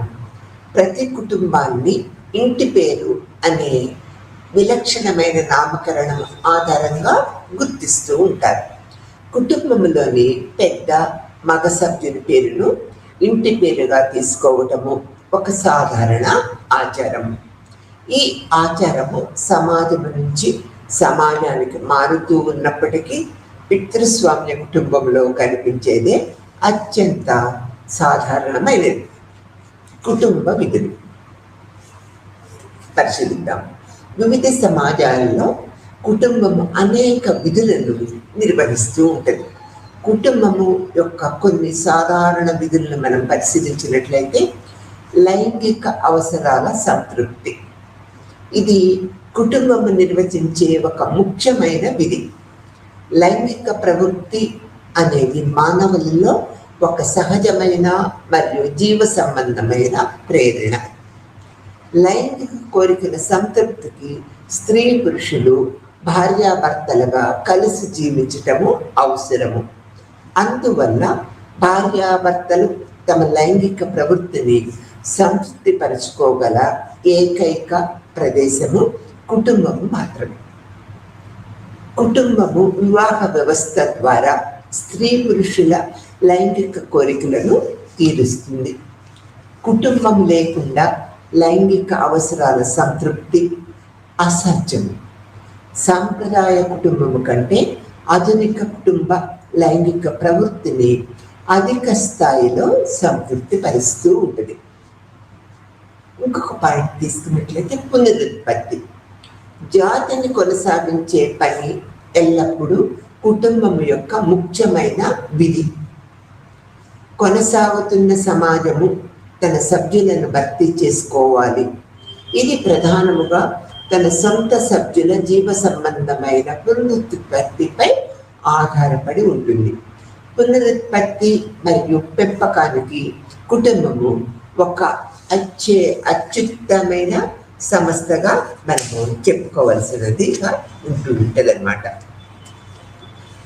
పిల్లల విషయంలో ఇది లైంగిక ప్రవర్తన నియంత్రించడం ద్వారా సంతానోత్పత్తికి చట్టబద్ధమైన మరియు బాధ్యతాయుతమైన ఆధారాన్ని కల్పిస్తుంది. ఇది నవజాత మానవులకు మరియు పిల్లలకు సంరక్షణ మరియు వ్యక్తిగత రక్షణను అందిస్తుంది అని మనము గ్రహించాలి. ఉత్పత్తి మరియు వినియోగం యొక్క నిర్వచనము తెలుసుకుందాము. పారిశ్రామిక పూర్వ సమాజాలలో ఆర్థిక వ్యవస్థ ప్రతి కుటుంబం యొక్క ఉత్పత్తిపై అలాగే అది వినియోగించే దానిపై కూడా ఆధారపడి ఉండేది. కుటుంబ సభ్యులు వినియోగ అవసరాలను తీర్చటానికి కుటుంబము ఒక సాంప్రదాయ సాధనముగా ఉంటూ ఉండేది. పిల్లల సాంఘికరణ అంటే కుటుంబము కేవలము కుటుంబాన్ని పునరుత్పత్తి చేయటానికే కాకుండా ఇది ఇష్టపడే జీవన శైలిని స్వీకరించడానికి, అది విలువ ఇచ్చే నైపుణ్యాలను సాధించడానికి మరియు అవసరమైన పనిని చేయటానికి, దానికి పిల్లలను ప్రోత్సహించేలాగా చూడటానికి కూడా బాధ్యత కుటుంబము వహిస్తుంది. సమాజము తన పిల్లలను సాంఘికరించబడే ఊహించదగిన సామాజిక సందర్భాలను అందిస్తూ ఉంటుంది. మరియు సమాజం నుంచి కొత్త సభ్యులను వారసత్వాన్ని అందించే యూనిట్ లాగా కుటుంబము ఉంటూ ఉంటుంది అనేది మనం గ్రహించవలసిన విషయం. ఆస్తి బదిలీ. కుటుంబము ఆస్తిని కలిగి ఉండటాన్ని మరియు బదిలీ చేయటాన్ని ఒక మాధ్యమముగా పనిచేస్తూ ఉంటుంది. చాలా కుటుంబాలు భూమి, వస్తువులు, డబ్బు మరియు ఇతర రకాల సంపద వంటి చాలా ఆస్తిని కూడబెడుతూ ఉంటారు. కుటుంబము ఆస్తిని ఒక తరము నుంచి మరొక తరానికి బదిలీ చేస్తూ ఉంటుంది అనేది మనం ఇక్కడ గుర్తుపెట్టుకోవాలి. సామాజిక హోదా కల్పించటము అంటే ఒక కుటుంబంలో ఒక వ్యక్తి పుట్టటము అతనికి కానీ ఆమెకు కానీ ఒక సామాజిక హోదాను కల్పిస్తూ ఉంటుంది. అందువల్ల మొదటిగా వ్యక్తులు తాము చెందిన కుటుంబంతో తమకు తాము నిర్వర్తించుకుంటూ ఉంటారు. కుటుంబంలో వివిధ పాత్రలను పోషించడంలో ఈ చెందిన భావన అనే ఒక ముఖ్య పాత్ర పోషిస్తూ ఉంటుంది. ఈ కోణంలో ఒక వ్యక్తిని నిర్దేశించబడిన చాలా హోదాలు అతను చెందిన కుటుంబంతో నేరుగా సంబంధం కలిగి ఉంటాయి. ఉదాహరణకు తీసుకున్నట్లయితే వయస్సు, జాతి, జాతీయత, సామాజిక వర్గము, మతము మొదలైనవి. ఒక వ్యక్తి ఒక నిర్దిష్ట కుటుంబంలో పుట్టడం వల్ల అతనికి ఇవి అన్నీ కూడా సంక్రమిస్తూ ఉంటాయనేది మనం గ్రహించాలి. కుటుంబ రకాలు. కుటుంబము ఒక సారస్వతిక వ్యవస్థ అయినప్పటికీ దాని నిర్మాణము లేదా స్వరూపము సమాజాన్ని బట్టి మారుతూ ఉంటుంది. వివిధ సంస్కృతులలో కనిపించే వివిధ రకాల కుటుంబాల గురించి సామాజిక శాస్త్రవేత్తలు, మానవ శాస్త్రవేత్తలు ఎలా చెప్పారో ఇప్పుడు పరిశీలిద్దాము. సాంప్రదాయ కుటుంబములో ఒక పురుషుడు, ఒక స్త్రీ మరియు వారి కన్నా లేదా దత్తపుత్రులలో ఒకరు లేదా అంతకంటే ఎక్కువ మంది ఉంటూ ఉంటారు. చాలా సాంప్రదాయ కుటుంబాలు తాతలు, బాబాయిలు, అత్తలు, తల్లిదండ్రులు మరియు పిల్లలతో కూడిన విస్తృత కుటుంబాలుగా ఉంటూ ఉంటాయి. ఆధునిక కుటుంబం అనేది ఒక కేంద్ర కుటుంబము. ఇది పరిమాణములో చిన్నదిగా ఉండి తండ్రి, తల్లి మరియు ఒకటి లేదా ఇద్దరు పిల్లలను కలిగి ఉంటుంది. సాంప్రదాయ మరియు ఆధునిక కుటుంబాల మధ్య అనేక తేడాలు కూడా ఉంటూ ఉంటాయన్నమాట. అవి ఏంటో ఇప్పుడు మనము పరిశీలిద్దాము. అవి అనేక విభిన్న కోణాలలో మనకి అనేక రకాలుగా కనిపిస్తూ ఉంటాయి. మొదటి వ్యత్యాసము కుటుంబ నిర్మాణము. సాంప్రదాయ కుటుంబంలో సాధారణముగా 2 కంటే ఎక్కువ తరాల వారు కలిసి జీవిస్తూ ఉంటారు. వివాహిత జంట తమ పిల్లలు, బంధువులతో ఒకే ఇంటి కింద నివసిస్తూ ఉంటారు. మరొక వైపు ఆధునిక కుటుంబంలో సాధారణముగా 3 నుండి 4 మంది ఉంటారు. ఒక జంటకు 1 లేదా 2 పిల్లలు మాత్రమే ఉంటూ ఉంటారు. రెండవ వ్యత్యాసము కుటుంబ సభ్యుల పాత్ర. సాంప్రదాయ కుటుంబంలో పురుషులు ఎల్లప్పుడూ సంపాదించేవారుగా ఉంటూ ఉంటారు. స్త్రీ గృహిణిగా ఉంటూ ఉంటుంది. పురుషుడు చాలా పెత్తందారిగా ఉంటూ ఉంటాడు మరియు తానే నిర్ణయాలు తీసుకుంటాడు.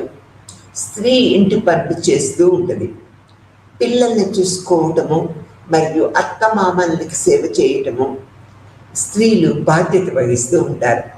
దీనికి విరుద్ధంగా ఆధునిక కుటుంబంలో స్త్రీ పురుషుల పాత్ర సమానముగా ఉంటూ ఉంటుంది. ప్రస్తుత కాలంలో ఇద్దరు బయట పని చేస్తూ ఉంటారు. వారు తమ ఇంటి పనులను మరియు ఆలోచనలను పంచుకుంటూ ఉంటారు. ఇది చివరికి వ్యత్యాసము మరియు కుటుంబ సంబంధాలు. గతంలో కుటుంబము కలిసి జీవించి పనిచేసేది కాబట్టి కుటుంబ సంబంధాలు అన్యోన్యంగా ఉండేవి. ఆధునిక కుటుంబాన్ని కలిసి గడపడానికి చాలా తక్కువ సమయము ఉంటూ ఉంటుంది. తల్లిదండ్రులు రోజంతా పనిచేస్తూ ఉంటారు మరియు పిల్లలు రోజంతా చదువుకుంటూ ఉంటారు. వారు ఇతర సభ్యులతో చాలా అరుదుగా సమయము గడుపుతూ ఉంటారు. ఈ కారణంగా ఆధునిక కుటుంబ సంబంధాలలో అన్యోన్యంగా ఉండవు అనేది మనకి అనేక కోణాలలో తెలుస్తూ ఉంటుంది. ఇక్కడ తర్వాత జీవ సంబంధ కుటుంబము, కేంద్రక, ఉమ్మడి మరియు విస్తృత కుటుంబం అంటే ఏంటో తెలుసుకుందాము. ప్రారంభంలో సామాజిక శాస్త్రవేత్తలు మరియు మానవ శాస్త్రవేత్తలు కుటుంబ వ్యవస్థ జీవ శాస్త్ర సంబంధమైనదిగా చూస్తూ వచ్చారు. అంటే వారు బంధుత్వ సంబంధాలను వర్గీకరించడానికి జీవశాస్త్ర ప్రమాణాలను ఉపయోగించారు. అంటే వారు బంధుత్వ సంబంధాలు వర్గీకరిస్తూ 2 రకాల బంధుత్వాలను గుర్తించారు. రక్త సంబంధీకులు మరియు వివాహ సంబంధీకులు. రక్త సంబంధీకులు అంటే రక్త సంబంధము ఉన్నవారు మరియు వివాహ సంబంధము ఉన్నవారు. ఈ విధముగా జీవశాస్త్ర ఆధారం చేసుకొని కుటుంబాన్ని నిర్వచిస్తూ ఉంటారు. కుటుంబము అనేది దానిలో సభ్యులందరూ రక్త సంబంధము లేదా వివాహ సంబంధము ద్వారా ముడిపడి ఉన్న ఒక వ్యవస్థగా పరిగణించబడుతూ ఉంటారు. అయితే 21వ శతాబ్దం ప్రారంభంలో ఈ సిద్ధాంతీకరణ మారటము మొదలైంది మరియు సిద్ధాంతకర్తలు కుటుంబాన్ని జీవశాస్త్రానికి అతీతంగా భావించాలని వాదిస్తూ వచ్చారు. ఇక్కడ రాల్ఫ్ లింటన్ అనే సామాజిక శాస్త్రవేత్త రక్త సంబంధము ఆధారంగా కుటుంబాన్ని రక్త సంబంధీకులు మరియు వైవివాహ సంబంధీకులు అనే 2 ప్రధాన రకాలుగా ఆయన వర్గీకరించారు. ఇప్పుడు రక్త సంబంధీకుల కుటుంబం గురించి తెలుసుకుందాము. రక్త సంబంధీకుల కుటుంబము తల్లిదండ్రులు, పిల్లల సంబంధం మీద ఆధారపడి ఉంటుంది. ఈ కుటుంబము పురుష వంశ ద్వారా ఏర్పడిన ఒక సమూహము. వీరికి అధికారము దృఢముగా అప్పగిస్తారు. రక్త సంబంధీకులు కుటుంబంలో ప్రధానంగా రక్త సంబంధీకులు ఉంటూ ఉంటారు. వారి చుట్టూ కుటుంబ నిర్వహణకు అవసరమైన భార్యలు మరియు ఇతరులు ఉంటూ ఉంటారు. ఇటువంటి కుటుంబాలు చాలా పెద్దవిగా మారగలవు. నాయర్ కుటుంబము దీనికి ఒక విలక్షణమైన ఉదాహరణగా మనము తీసుకోవచ్చు అన్నమాట. తర్వాత దాంపత్య కుటుంబము. దాంపత్య కుటుంబము అనేది భర్త, భార్య మరియు వారి సంతానముతో కూడిన ఒక కేంద్రక కుటుంబం. వీరి చుట్టూ ఒక కుటుంబముగా వారి కార్యకలాపాలు సాగటానికి కేవలము అనుబంధముగా ఉండే కొద్ది మంది బంధువులు మాత్రమే ఉంటూ ఉంటారు. ఈ రకమైన కుటుంబములో కుటుంబ సమూహము యొక్క అధికారము మరియు ఐక్యత కేవలము దాంపత్యము జంటలో నిక్షిప్తమై ఉంటాయి. రక్త సంబంధీకులు కుటుంబముతో పోలిస్తే దాంపత్య కుటుంబ విస్తృత బంధుత్వ సంబంధాల నుంచి చాలా ఎక్కువగా వేరుగా ఉంటూ ఉంటుంది. వ్యవసాయ సమాజానికి విలక్షణమైన రక్త సంబంధీకుల కుటుంబము పెద్దదిగా, స్థిరముగా, సురక్షితముగా, స్వయం సమృద్ధిగా మరియు నిరంకుశముగా ఉంటూ ఉంటుంది. మరొక వైపు ఆధునిక సమాజానికి విలక్షణమైన దాంపత్య కుటుంబము చిన్నదిగా, అస్థిరముగా, ఏకాంతముగా మరియు సాపేక్షముగా, అభద్రతగా ఉన్నప్పటికీ ప్రజాస్వామ్యబద్ధంగా ఉంటుంది అనేది మనం ఇక్కడ గుర్తుపెట్టుకోవాలి. కుటుంబాన్ని వర్గీకరించడానికి మరొక సాధారణ పద్ధతి దాని కూర్పు ఆధారంగా ఉంటుంది. వివిధ రకాలుగా కూడా ఉంటుంది అనేది మనము ఇక్కడ గుర్తుపెట్టుకోవాల్సిన విషయం. మొదటిది అణు కుటుంబము. అణు కుటుంబము అనేది భార్యాభర్తలు మరియు వారి అవివాహిత పిల్లలతో కూడిన ఒక యూనిట్ అణు కుటుంబ పరిణామం. చాలా చిన్నదిగా ఉంటుంది. ఇది పెద్దల నియంత్రణ నుంచి స్వేచ్ఛ పొంది ఉంటుంది. ఆధునిక సమాజంలో ఇది అత్యంత ఆధిపత్య మరియు ఆదర్శవంతమైన కుటుంబ రూపముగా పరిగణించబడుతూ ఉంటుంది. అణు కుటుంబము దాంపత్య బంధాలపై ఆధారపడి ఉంటూ ఉంటుంది. భారతదేశంలో అణు కుటుంబ స్వభావాన్ని చర్చిస్తూ పోలియన్ కొలిండా అనే సామాజిక శాస్త్రవేత్త అణు కుటుంబ నిర్మాణంలో చేర్పులు, మార్పులను అనేక కోణాల్లో చర్చించారు. ఆమె ఈ కింది కూర్పు వర్గాలను ఇస్తూ వచ్చారు. అణు కుటుంబము అంటే పిల్లలు ఉన్నా లేకపోయినా ఒక జంటగా మనము చెప్పుకుంటూ ఉంటాము.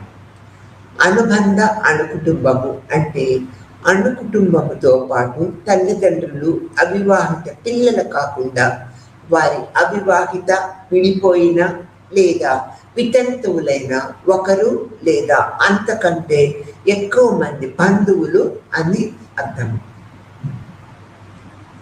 ఇక్కడ ఉపకేంద్ర కుటుంబము అంటే పూర్వ కేంద్ర కుటుంబం యొక్క ఒక భాగము. ఉదాహరణకు తీసుకున్నట్లయితే ఒక వితంతువు తన అవివాహిత పిల్లలు లేదా తోబుట్టువులతో లేదా వితంతువులు లేదా విడిపోయిన వారు లేదా విడాకులు తీసుకున్న వారు కలిసి జీవించటముగా మనము ఉపకేంద్ర కుటుంబము అని చెప్తూ ఉంటాం. ఇక్కడ ఒంటరి వ్యక్తి గృహస్థులు కూడా ఉంటూ ఉంటారు. అనుబంధ ఉపకేంద్ర కుటుంబము అంటే బంధువుల సమూహము.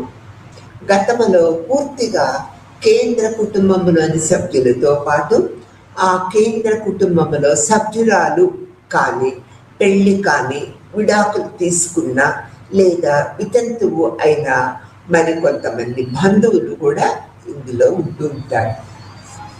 ఇది అణు కుటుంబం యొక్క వివరాలు. ఇప్పుడు మనము విస్తృత కుటుంబం అంటే ఏంటో తెలుసుకుందాం. తల్లిదండ్రులు, పిల్లల సంబంధాల విస్తరణ ఆధారముగా 2 లేదా అంతకంటే ఎక్కువ కేంద్ర కుటుంబాల కలయికను సూచించడానికి విస్తృత కుటుంబము అంటూ ఉంటాము. అనే పదాన్ని మనం ఉపయోగిస్తూ ఉంటాము. మార్థాక్ అనే సామాజిక శాస్త్రవేత్త యొక్క అభిప్రాయం ప్రకారము విస్తృత కుటుంబము అనేది తల్లిదండ్రులు పిల్లల సంబంధం యొక్క విస్తరణ ద్వారా కలిసిన 2 లేదా అంతకంటే ఎక్కువ కేంద్ర కుటుంబాలను కలిగి ఉంటుంది. అంటే వివాహితుడైన వయోజనుడి కేంద్రక కుటుంబాన్ని అతని తల్లిదండ్రుల కుటుంబంతో కలపటం ద్వారా ఇది ఏర్పడుతుంది. విస్తృత కుటుంబంలో ఒక పురుషుడు మరియు అతని భార్య తమ వివాహ కుమారులు కుటుంబంతో మరియు వారి అవివాహిత కుమారులు మరియు కుమార్తెలు, తండ్రి లేదా తల్లి వైపు ఉన్న మనవళ్ళు లేదా మునివాళ్లతో కలిసి జీవిస్తూ ఉంటారు. బాటర్ మోర్ అనే సామాజిక శాస్త్రవేత్త యొక్క అభిప్రాయం ప్రకారము విస్తృత కుటుంబంలో వివిధ రకాలు ఉన్నాయి అనేది చెప్తున్నారు. ఆయన అభిప్రాయం ప్రకారము పితృవంశ విస్తృత కుటుంబము తండ్రి కొడుకుల సంబంధం యొక్క విస్తరణపై ఇది ఆధారపడి ఉంటుంది. తల్లి కూతురు సంబంధాలపై ఆధారపడిన మాతృవంశ విస్తృత కుటుంబం రెండోది. మూడోది సోదర లేదా సమీప బంధువులు, 2 లేక అంతకంటే ఎక్కువ మంది సోదరులు, వారి భార్యలు మరియు పిల్లలతో కూడిన సమాంతర విస్తృత కుటుంబం. భారతదేశంలో నిలువుగా మరియు లేదా అడ్డంగా విస్తరించిన కుటుంబాన్ని ఉమ్మడి కుటుంబము అంటూ ఉంటాము. ఖచ్చితంగా చెప్పాలంటే ఇది ఆస్తిని పంచుకునే ఒక సమూహముగా మనము గుర్తించాలి. ఇప్పుడు ఉమ్మడి కుటుంబం గురించి తెలుసుకుందాము. ఉమ్మడి కుటుంబంలో తోబుట్టువులు, వారి జీవిత భాగస్వాములు మరియు వారిపై ఆధారపడిన పిల్లలతో కూడి ఉంటూ ఉంటాయి. ఎంఎస్ ఘోర్ అనే సామాజిక శాస్త్రవేత్త ప్రకారము ఉమ్మడి కుటుంబంలో ఒక పురుషుడు, అతని భార్య, వారి వయోజన కుమారులు, వారి భార్యలు, పిల్లలు మరియు తండ్రి తరపు దంపతులు చిన్న పిల్లలుగా ఉంటారు. ఉమ్మడి కుటుంబము పరిణామము చాలా పెద్దదిగా ఉంటుంది. సాధారణంగా కుటుంబంలోని పెద్ద పురుషుడు కుటుంబ పెద్దగా ఉంటూ ఉంటాడు. ఈ రకమైన కుటుంబంలో సభ్యుల హక్కు మరియు విధులు అధికారము మరియు హోదా యొక్క సోపానుక్రమము ద్వారా నిర్దేశించబడుతూ ఉంటాయి. ఉమ్మడి కుటుంబంలో పిల్లలు తల్లిదండ్రుల తరములో పురుషుల సభ్యులందరికీ సంతానమే అని చెప్పుకోవాలి. దాంపత్య బంధం లేదా భార్యాభర్తల మధ్య సంబంధము కంటే పుత్రబంధము లేదా తండ్రి కొడుకుల మధ్య సంబంధము ఎక్కువ ప్రాధాన్యత ఉమ్మడి కుటుంబంలో కలిగి ఉంటారు అనేది మనము తెలుసుకోవాల్సిన విషయం. ఆ తర్వాత ఆధునికాంతర కుటుంబము, కల్పిత కుటుంబము మరియు మిశ్రమ కుటుంబాలు ఎలా ఉంటాయో ఇప్పుడు మనము తెలుసుకుందాము. ఇక్కడ ఉత్తర ఆధునిక సమాజంలో కుటుంబ నిర్మాణాలు అనూహ్యంగా వైవిధ్యభరితంగా ఉంటూ ఉంటాయి మరియు వ్యక్తులకు వారి జీవితంలో వివిధ అంశాలలో ఎంపిక చేసుకునే స్వేచ్ఛ చాలా ఎక్కువగా ఉంటూ ఉంటుంది. గతంలో జీవన శైలి, వ్యక్తిగత సంబంధాలు మరియు కుటుంబం ఏర్పాటు వంటి అంశాలు సాపేక్షంగా పరిమితముగా ఉంటూ ఉండేవి. అటువంటి సమాజాలలో కుటుంబ సభ్యులు చట్టబద్ధమైన వివాహము, రక్షణ సంబంధము లేదా దత్తత ద్వారా ఒకరినొకరు తప్పనిసరిగా బంధించబడి ఉండరు. సమకాలీన సమాజంలో ఆవిర్భవిస్తున్న కొత్త కుటుంబము రూపాలను సూచించడానికి సామాజిక శాస్త్రవేత్తలు ఉత్తర ఆధునిక కుటుంబము అనే పదాన్ని ఉపయోగిస్తూ వచ్చారు. ఈ భావన కుటుంబ వ్యవస్థ యొక్క ఏర్పాట్లకు అనేక రూపాలను వివరిస్తూ ఉన్నది. ఇది కుటుంబం గురించి ఒక ప్రత్యామ్నాయ అవగాహనను అందిస్తూ ఉంటుంది.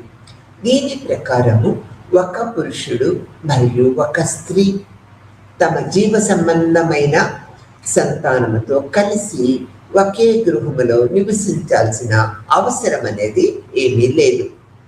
దీనికి విరుద్ధముగా ఒకే లింగానికి చెందిన ఇద్దరు వ్యక్తులు వివాహము మరియు పునరుత్పత్తి ద్వారా ఒకే గృహములో నివసిస్తూ కూడా ఒక కుటుంబాన్ని ఏర్పరచవచ్చు. ఉత్తర ఆధునిక కుటుంబం యొక్క కొన్ని విభిన్న రూపాలను కూడా మనము పరిశీలిద్దాము. మొదటిది సహజీవనము చేసే కుటుంబాలు లేదా ఒకే ఇంట్లో నివసించే పెళ్లి కాని జంటలు. రెండోది ఒకరి తల్లిదండ్రుల కుటుంబాలు. ఇందులో తల్లి, తండ్రి మరియు ఒకరు లేదా అంతకంటే ఎక్కువ మంది సొంత లేదా దత్తత తీసుకున్న పిల్లలు ఉంటూ ఉంటారు. మూడో పాయింట్లో తీసుకున్నట్లయితే ఇష్టపూర్వక కుటుంబము లేక స్వలింగ కుటుంబాలు. ఇందులో ఒకే లింగానికి చెందిన జంటలు మరియు ఒకటి లేదా అంతకంటే ఎక్కువ మంది పిల్లలు కూడా ఉంటూ ఉంటారు. నాలుగో పాయింట్ తీసుకున్నట్లయితే మిశ్రమ కుటుంబము. రెండవ వివాహ భాగస్వామి మరియు మునుపటి వివాహము నుంచి కలిగిన పిల్లలతో ఏర్పడిన కుటుంబం. ఆధునికాంతర కుటుంబం యొక్క ఈ రూపాల గురించి క్లుప్తంగా చర్చిద్దాము. ఇక్కడ సహజీవన కుటుంబాలు. ఒక పురుషుడు స్త్రీ వివాహము చేసుకోకుండా లైంగిక సంబంధములో కలిసి జీవించినప్పుడు ఇటువంటి కుటుంబము ఏర్పడుతూ ఉంటుంది. సహజీవనము చేసే జంటలు ఒకరితో ఒకరు ఎక్కువ సమయం గడపటానికి లేదా జీవన వ్యయాలను ఆదాయం చేసుకోవటానికి కలిసి జీవించడానికి ఎంచుకుంటూ ఉంటారు. చాలా జంటలు సహజీవన వివాహాన్ని ఒక ప్రయత్నంగా భావిస్తూ ఉంటారు. ఒంటరి తల్లిదండ్రుల కుటుంబాలు. ఒంటరి తల్లిదండ్రుల కుటుంబాలు అంటే ఇతర కన్న తల్లిదండ్రుల సహాయం లేకుండా ఒకే తల్లి, తండ్రి, ఒకటి లేదా అంతకంటే ఎక్కువ మంది పిల్లల సంరక్షణ మరియు బాధ్యతను తీసుకునే కుటుంబాలు. వివాహము ఒక శాశ్వత సంస్థ అనే భావన బలహీనపడటంతో గతం కంటే ఇప్పుడు వ్యక్తులు తమ వివాహ బంధాలు మరియు సులభంగా వదిలివేయటానికి అవకాశము కలుగుతూ ఉంటుంది. ఒంటరి తల్లిదండ్రుల కుటుంబాలు పెరగటానికి ఇతర కారణాలు విడాకుల రేటు పెరగటము, ఇద్దరు తల్లిదండ్రులకున్న కుటుంబాలు విడిపోవటము, వివాహేతర జననాలు, వివాహము లేదా వెలుపల వ్యక్తుల దత్తత తీసుకోవటము మరియు వివాహ భాగస్వాములు అందుబాటులో లేకపోవటము వల్ల కొందరు ఒంటరి తల్లిదండ్రులు అవివాహితంగా ఉండిపోవటాన్ని ఎంచుకుంటూ ఉన్నారు ప్రస్తుత పరిస్థితుల్లో. ఇది ఒంటరి తల్లిదండ్రుల కుటుంబాలుగా మనం చెప్పుకుంటూ ఉంటాం. తర్వాత ఇష్టపూర్వక కుటుంబాలు.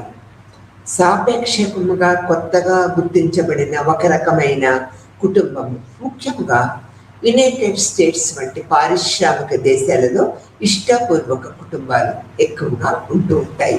చట్టబద్ధమైన వ్యవస్థతే గుర్తించబడిన కుటుంబాన్ని వర్ణించటానికి LGBTQ ఇందులో గే ప్రాచుర్యంలోకి తెచ్చింది. ఇష్టపూర్వక కుటుంబంలో దత్తత పుత్రులు, సహజీవనము చేసే భాగస్వాములు, ఇంటిలోని ప్రతి సభ్యుని బంధువులు మరియు సన్నిహిత మిత్రులు ఉండవచ్చు. రక్త సంబంధీకులు కుటుంబం నుంచి వేరుపడి అవివాహితులు మరియు కుటుంబాలు ఇష్టపూర్వకంగా కుటుంబాన్ని ఎక్కువగా ఆచరిస్తున్నారు. GLBT ప్రగతులు తమ స్నేహితులు మరియు మాజీ ప్రేమికుల నుంచి తమ స్వంత గే కుటుంబాలను ఎలా సృష్టించుకుంటారో వర్ణించటానికి క్యాట్ వెస్టన్ ఫ్యామిలీస్ సూట్ అనే పదబంధాన్ని ఎక్కువగా ఉపయోగించారు. ఈ కుటుంబ నిర్మాణాలు గొప్ప భావోద్యోగ మద్దతును ఈ వ్యక్తులకి అందిస్తూ ఉంటాయనేది కూడా మనము చెప్పుకోవాల్సిన విషయం. అలాగే సేవా మద్దతు విషయంలో కూడా వాటి సరిహద్దులు అత్యంత అస్థిరముగా ఉంటూ ఉండేవి. రక్త సంబంధికులు కుటుంబము ఖచ్చితంగా ఎంపిక చేసుకోబడరు. దానికి భిన్నముగా ఏ కుటుంబాలు ఎంపిక చేసుకోబడినవి మరియు వ్యక్తిగతమైనవి. ఈ కుటుంబాలకు ఆదర్శపరమైన నమూనాలు కూడా లేవు అని చెప్పుకోవాలి. అవి స్వేచ్ఛారూపంలో ఉండి రక్త సంబంధీకుల కుటుంబాలను అనుసరించాల్సిన అవసరం లేకుండా ఒక కొత్త వంశ పరంపరను సృష్టిస్తూ ఉన్నాయి. వెస్టర్న్ సమాజము అనే అంశము మరియు LGBTQ గుర్తింపు యొక్క సామాజిక నిర్మాణాన్ని కూడా చర్చిస్తూ ఉన్నాయి. దీని చుట్టూ ఒక వ్యక్తిగత జీవితం యొక్క ఎక్కువ లేదా తక్కువ స్థాయి తిరుగుతూ ఉండవచ్చు.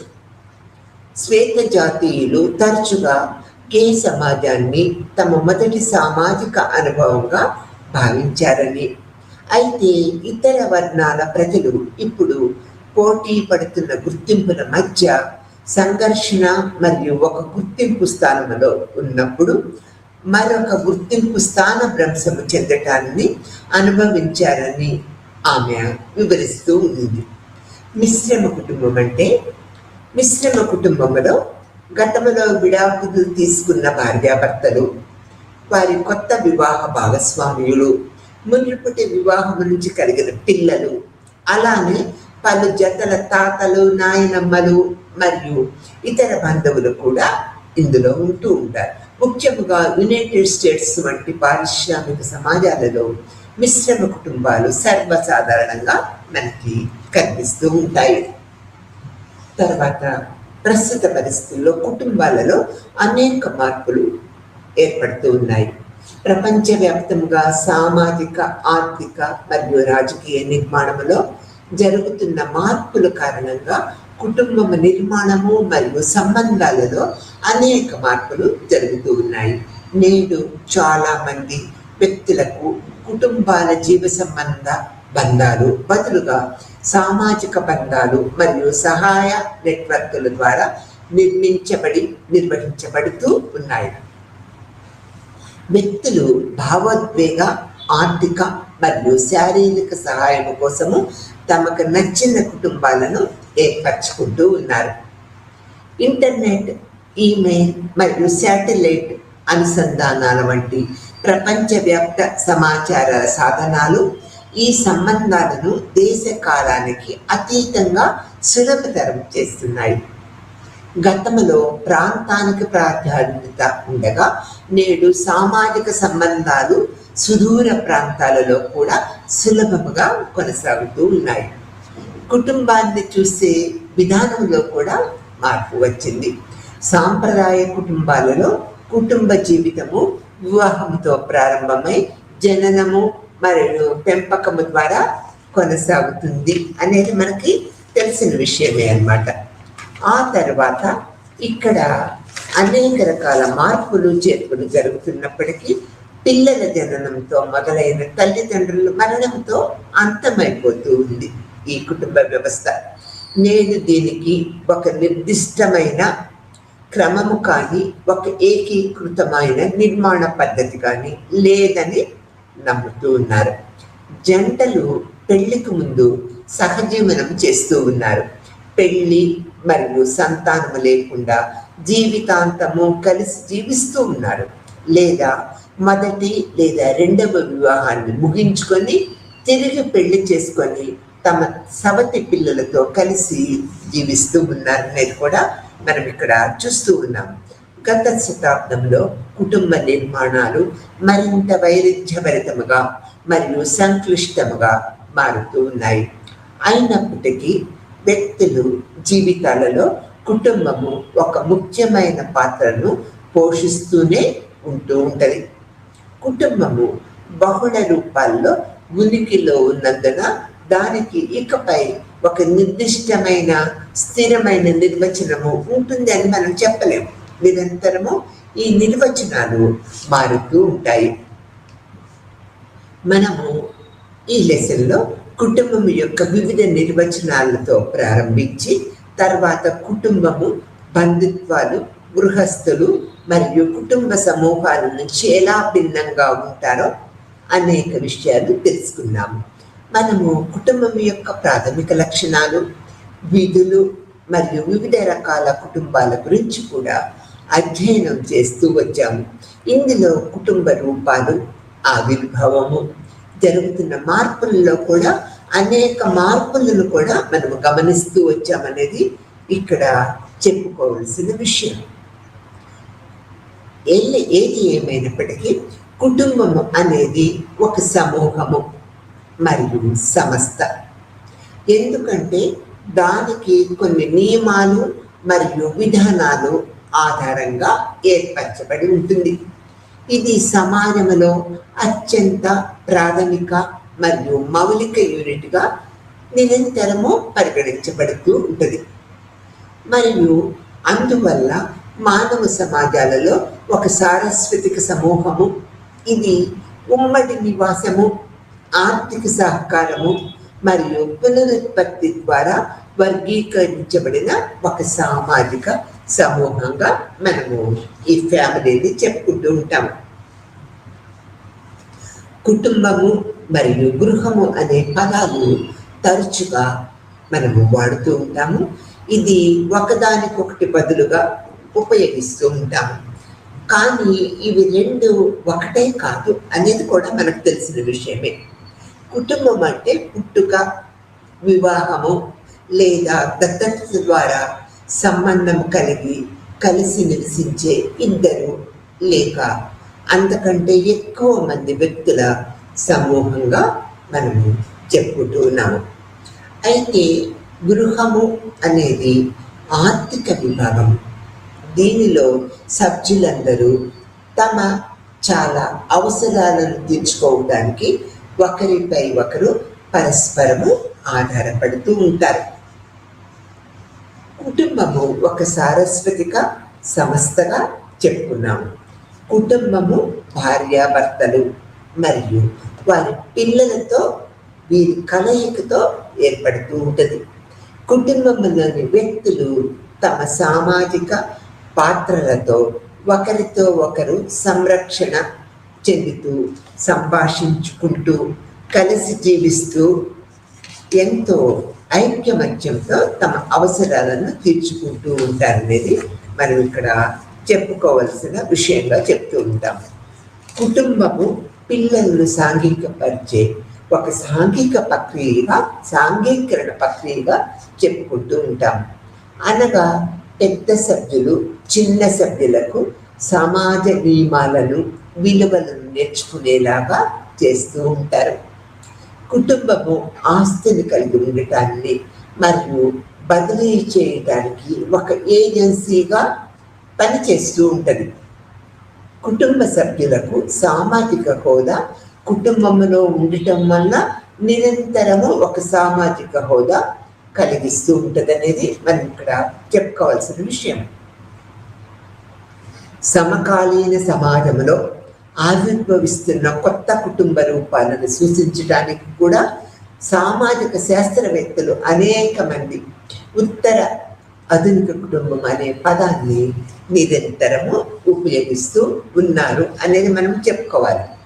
ఈ భావన కుటుంబ వ్యవస్థల ఏర్పడగల అనేక రూపాలను వివరిస్తూ ఉంటుంది. ఇది కుటుంబంపై ఒక ప్రత్యామ్నాయ అవగాహనను అందిస్తూ ఉంటుంది.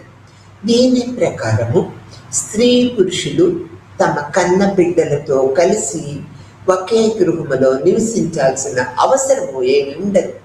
విడివిడిగా ఉన్న వారి యొక్క బాంధవ్యాలు, ప్రేమలు నడుస్తూనే ఉంటూ ఉంటాయి. LGBTQ అనే పదాన్ని మనము ఈ యొక్క ఉత్తర ఆధునిక కుటుంబ శాస్త్రవేత్తలు ఎక్కువగా వాడుతూ వచ్చారు. వ్యక్తులు తమ స్నేహితులు మరియు మాజీ ప్రేమికుల నుంచి తమ సొంత గే కుటుంబాలను ఎలా ఏర్పరచుకుంటారో వివరించడానికి ఇంతకు ముందు కూడా చెప్పుకున్నాము. క్యాత్ వెస్టన్ అనే సామాజికవేత్త ఫ్యామిలీస్ వి చూజ్ అనే పదాన్ని ఎక్కువగా ఉపయోగించారు. గొప్ప భావోద్వేగాలు మరియు సహకార వ్యవస్థను అందించిన ఈ కుటుంబ నిర్మాణాలకు అత్యంత సరళమైన సరిహద్దులు ఉంటూ ఉండేవి. ఖచ్చితంగా ఎంచుకోబడిన రక్త సంబంధీకులకు విరుద్ధముగా గే కుటుంబాలు ఎంచుకోబడిన మరియు వ్యక్తిగతమైనవిగా మనము LGBTQ ద్వారా మనము అనేక కోణాలలో మనము వివరించగలుగుతూ ఉన్నామన్నమాట. ఈ యొక్క ఉత్తర ఆధునిక కుటుంబాలు అనేక విధాలుగా అమెరికా ఆధునిక దేశాలలో కూడా మనము చూస్తూ ఉన్నామనేది మనం చెప్తూ ఉన్నాము. అసలు కుటుంబం అనేది ఒక ప్రాథమిక సమూహము మరియు సంస్థగా కూడా మనము నిర్వచించుకున్నాము. కుటుంబము మరియు బంధువుల మధ్య వ్యత్యాసాలు ఎన్ని ఉన్నా కూడా కుటుంబ వ్యవస్థ ఈ యొక్క అనురాగ పద్ధతిని కొనసాగిస్తూ ఉండటానికి కుటుంబము ఎంతో ఉపయుక్తంగా ఉంటుందనేది కూడా మనము చెప్పుకోగలుగుతున్నాము. కుటుంబములో జీవిత భాగస్వాములు మరియు వారి పిల్లలు ఎక్కువ ప్రాధాన్యత ఏర్పరచుకొని కలిసికట్టుగా జీవిత విధానాన్ని గడుపుతూ ఉంటారు.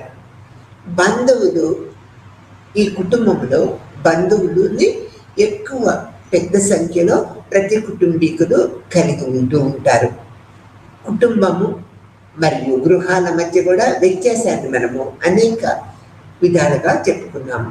కుటుంబంలో 2 లేక అంతకంటే ఎక్కువ మంది వ్యక్తుల యొక్క సమూహంగా చెప్పుకున్నాము. గృహం అనేది ఒక ఆర్థిక విభాగము.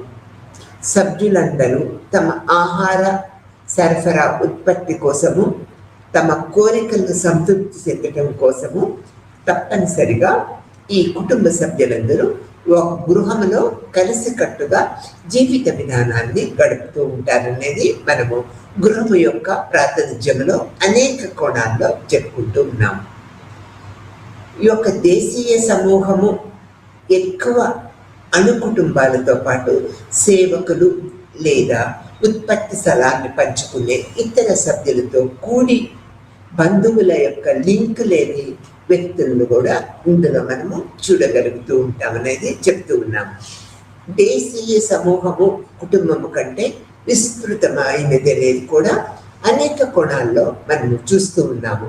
కుటుంబం అనేది దేశీయ డొమినీ యొక్క బంధుత్వము మరియు పునరుత్పత్తి కేంద్రంగా చెప్తూ ఉంటే, కుటుంబ లక్షణాలను మనము అనేక పరిపర విధాల దృక్పథాలలో కుటుంబ లక్షణాలని చెప్పుకుంటూ ఉన్నాము.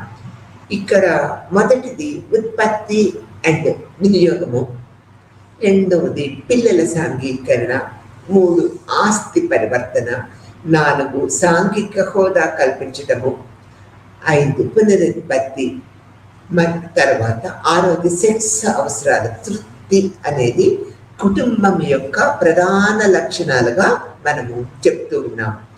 ఈ లక్షణాల కోసము కుటుంబ సభ్యులందరూ తప్పనిసరిగా కుటుంబాన్ని ఏర్పరచుకొని ఒక గృహములో కలిసికట్టుగా నివసిస్తూ తమ జీవిత అవసరాలను తీర్చుకోవడానికి కుటుంబం అనేది ప్రముఖ పాత్ర వహిస్తుంది అనేది అనేక కోణాలలో అనేక మంది సామాజిక శాస్త్రవేత్తలు మనకి తెలుపుతూ ఉన్నారు.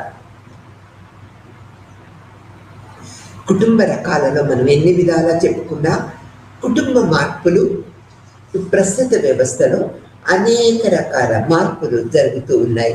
దీనికి ప్రధాన కారణము ఇండస్ట్రియలైజేషన్, కమ్యూనికేషన్ ఫెసిలిటీలు డెవలప్ అవడము, ఛానల్స్ ఎక్కువ ఏర్పడటం వల్ల అన్ని రకాల ప్రాంతాలలో కుటుంబ వ్యవస్థ, పిల్లల జీవన విధానాలన్నీ కూడా ఒక దేశం నుంచి వేరొక దేశానికి మంచి లక్షణాలను అన్ని రకాలను మనము అడాప్ట్ చేసుకుంటూ ఉన్నాం అనేది చెప్తూ ఉన్నాం. దీని వలన ఈ యొక్క ఈమెయిల్ సౌకర్యము, వివిధ దేశాల కమ్యూనికేషన్ ఫెసిలిటీస్ అందరికీ అన్ని సామాజిక వర్గాలకు చేరువ కావటం వల్ల నిరంతరము ఈ యొక్క కుటుంబ వ్యవస్థల్లో నిరంతరము రోజు రోజుకి అనేక ఆధునిక మార్పులు మనము చూస్తూ ఉన్నాం. దీనివల్ల కుటుంబ వ్యవస్థలో విపరీతమైన మార్పులకు గురయ్యి కలిసికట్టుగా ఉండటము, బాంధవ్యాలు, ప్రేమలు పెంచుకోవటము చాలా తక్కువగా ఉంటున్నాయి అనేది ఈ కుటుంబం యొక్క లెసన్ వల్ల మనము అనేక విషయాలు తెలుసుకోగలిగాం. నమస్తే.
Good afternoon, everyone.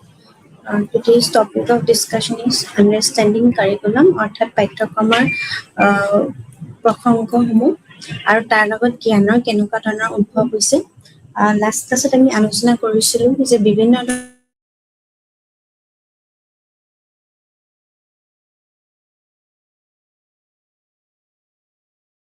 ডিসিপ্লিন আৰু তাৰ লগত বিভিন্ন ধৰণৰ বিষয় যেনেকৈ বিষয়বস্তুসমূহ আমি নলেজৰ লগত আমি ৰিলেট কৰিম তেতিয়া আমি কিভাৱে সেই জ্ঞানৰ প্ৰকৃতি জানিম অৰ্থাৎ নেচাৰ অফ নলেজ বুলি যাক কয় সেইখিনি আমি সেইটোৰ বিষয়ে আলোচনা কৰিছোঁ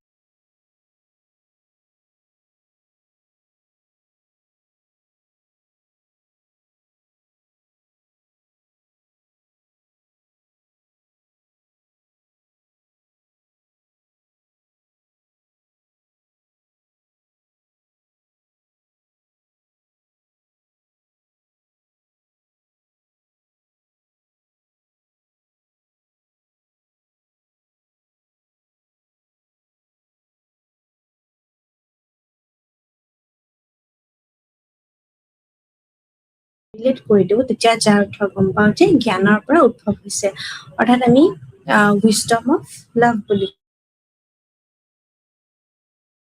ধৰণৰ প্ৰজ্ঞাৰ দৃষ্টিভংগসমূহ আৰু তাৰ লগত বিষয়বস্তুসমূহ আমি ইয়াৰ পৰা জ্ঞানৰ লগত আমি জড়িত হৈছে এতিয়া জ্ঞান বিজ্ঞান বা বিভিন্ন ধৰণৰ দৰ্শনৰ লগত জড়িত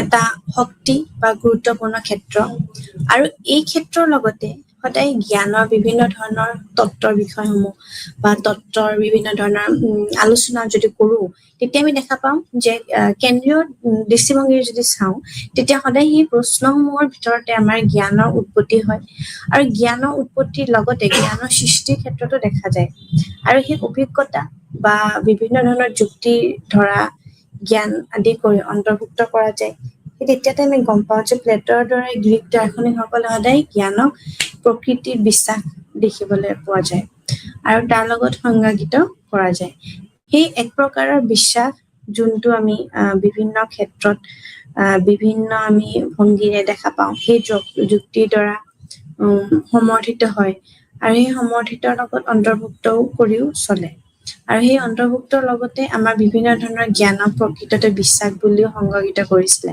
আৰু সেই সংজ্ঞায়িত কৰাৰ লগতে দাৰ্শনিকসকলে জ্ঞানক এটা বিভিন্ন ধৰণৰ যদি আমি যুক্তি দিওঁ তেতিয়া আমি সেই যুক্তিটো বিভিন্ন ধৰণৰ ক্ষেত্ৰত গম পাওঁ এতিয়া যেতিয়া আমি জ্ঞান শব্দটো ব্যৱহাৰ কৰোঁ তেতিয়া আমি দেখো যে গ্ৰহণযোগ্যভাৱে সেই সংজ্ঞা বা অনুসাৰী জ্ঞান হৈছে এটা ন্যায় প্ৰকৃতিত এটা বিশ্বাস কৰিবলগীয়া এটা সাধাৰণ সমূহ সেই সাধাৰণ সমূহটোকে আমি আকৌ বিভিন্ন ধৰণৰ ভাগত ভাগ কৰিছো আৰু সেই ভাগ কৰাৰ লগতে এটা প্ৰকৃততে এটা বিশ্বাসো দিয়া গৈছে তো সেইটো কাৰণে আমি সাধাৰণতে তিনিটা ক্ষেত্ৰত ভাগ কৰা হয় বুলি কওঁ আৰু এই জ্ঞানৰ যোনটো তিনিটা ক্ষেত্ৰত ভাগ কৰা হৈছে তো প্ৰথমটো হৈছে আমাৰ যোনটো নলেজ বেছ বুলি কওঁ অৰ্থাৎ জ্ঞানমূলক ক্ষেত্ৰ নলেজ বেছ যোনটো এছপেক্ট থাকে সেইটো হৈছে জ্ঞানমূলক ক্ষেত্ৰ তাৰ লগত আমি এটা যোনটো আমি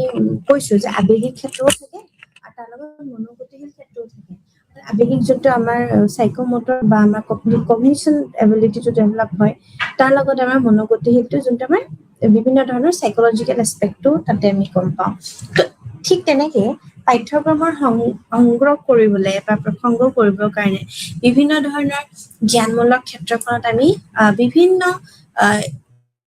শিক্ষা যেতিয়া দিওঁ সেই শিক্ষাসকলৰ কি জানে যে আৰু বুজি পোৱা যায় সেই তাৰ লগতে আৱেগিক ডমেইনটো থাকে আৰু আৱেগিক ডমেইন অনুভৱ আৰু অনুভৱৰ বিকাশৰ লগত জড়িত হৈ থাকে আৰু সেইবাবে আমাৰ সাইকোমোটৰ ডমেইনটো তাৰ লগত ৰিলেট হৈ থাকে অলৰেডি আমি সেইখিনি কৈছো যে এই তিনিটা ডমেইনে আমাক সামান্যভাৱে এটা নিষ্পৰ্শভাৱে এটা কাম কৰিবলৈ বা সেই বিষয়ৰ লগত জড়িত হ'বলৈ আমাক এটা সম্পৰ্ক স্থাপন কৰাত সহায় কৰে আৰু সেই সম্পৰ্ক আছে যিয়ে আমাৰ বিভিন্ন ধৰণৰ শিক্ষাৰ্থীক কাম সম্পন্ন কৰাটো সহায় কৰে আৰু সেইখিনি আমাৰ বিভিন্ন ধৰণৰ এবিলিটি বা বিভিন্ন আমাৰ সক্ষমতা যোনটো থাকে তাৰ লগত আমাৰ জড়িত হৈ থাকে আৰু সেই জড়িত হোৱাৰ লগতে যদি আমি চাওঁ যে আমাৰ জ্ঞান এটা বিভিন্ন ধৰণৰ অতি সাধাৰণ কথা যিটোৰ বাবে আমি হয়তো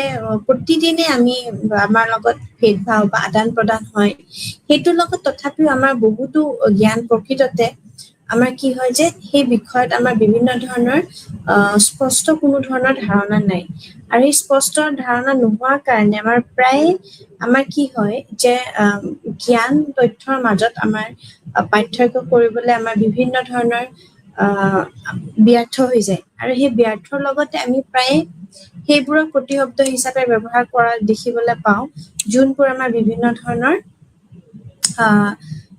ইচ্ছাৰ মতে বা আমাৰ যোনটো আমাৰ কৃতিপত্য-ভাৱে বা তথ্য সংগ্ৰহৰ লগত যদি আমাৰ বিস্ফোৰণ হয় তেতিয়া আমাৰ যদিও এটা জ্ঞান এটা অতি সাধাৰণ কথা যিটোৰ সৈতে আমাৰ সদায় আদান প্ৰদান হয় তথাপিও তাৰ মাজতো আমাৰ বহুতৰ কি হয় জ্ঞান প্ৰকৃততে কি সেই বিষয়ে স্পষ্ট কোনো ধৰণৰ ধাৰণা দিয়া হোৱা নাই আৰু তাৰ লগতে প্ৰায় আমি জ্ঞান আৰু তথ্যৰ মাজত পাৰ্থক্য কৰিবলৈ আমি ব্যৰ্থ হওঁ আমি প্ৰায়ে সেইবোৰক প্ৰতিশব্দ হিচাপে ব্যৱহাৰ কৰো বা দেখিবলৈ পাওঁ তথ্য কিছুমান যোনবোৰ আমাৰ প্ৰাসংগিকতাৰ কাৰণে আমি নিৰ্দিষ্ট প্ৰসংগ বা আমাৰ বিভিন্ন ধৰণৰ ব্যৱহাৰ কৰা তথ্যৰ বাহিৰেও আন একো নহয় তো সেইখিনিৰ লগত আমাৰ জড়িত কৰি পেলাই আমি তথ্য সংগ্ৰহ কৰা বা আমাৰ বিশ্লেষণ কৰা বা বিদ্যমান মানৱ বা যিমানখিনি আমাৰ গাঁথনি আছে সেই গাঁথনিৰ লগত আমাৰ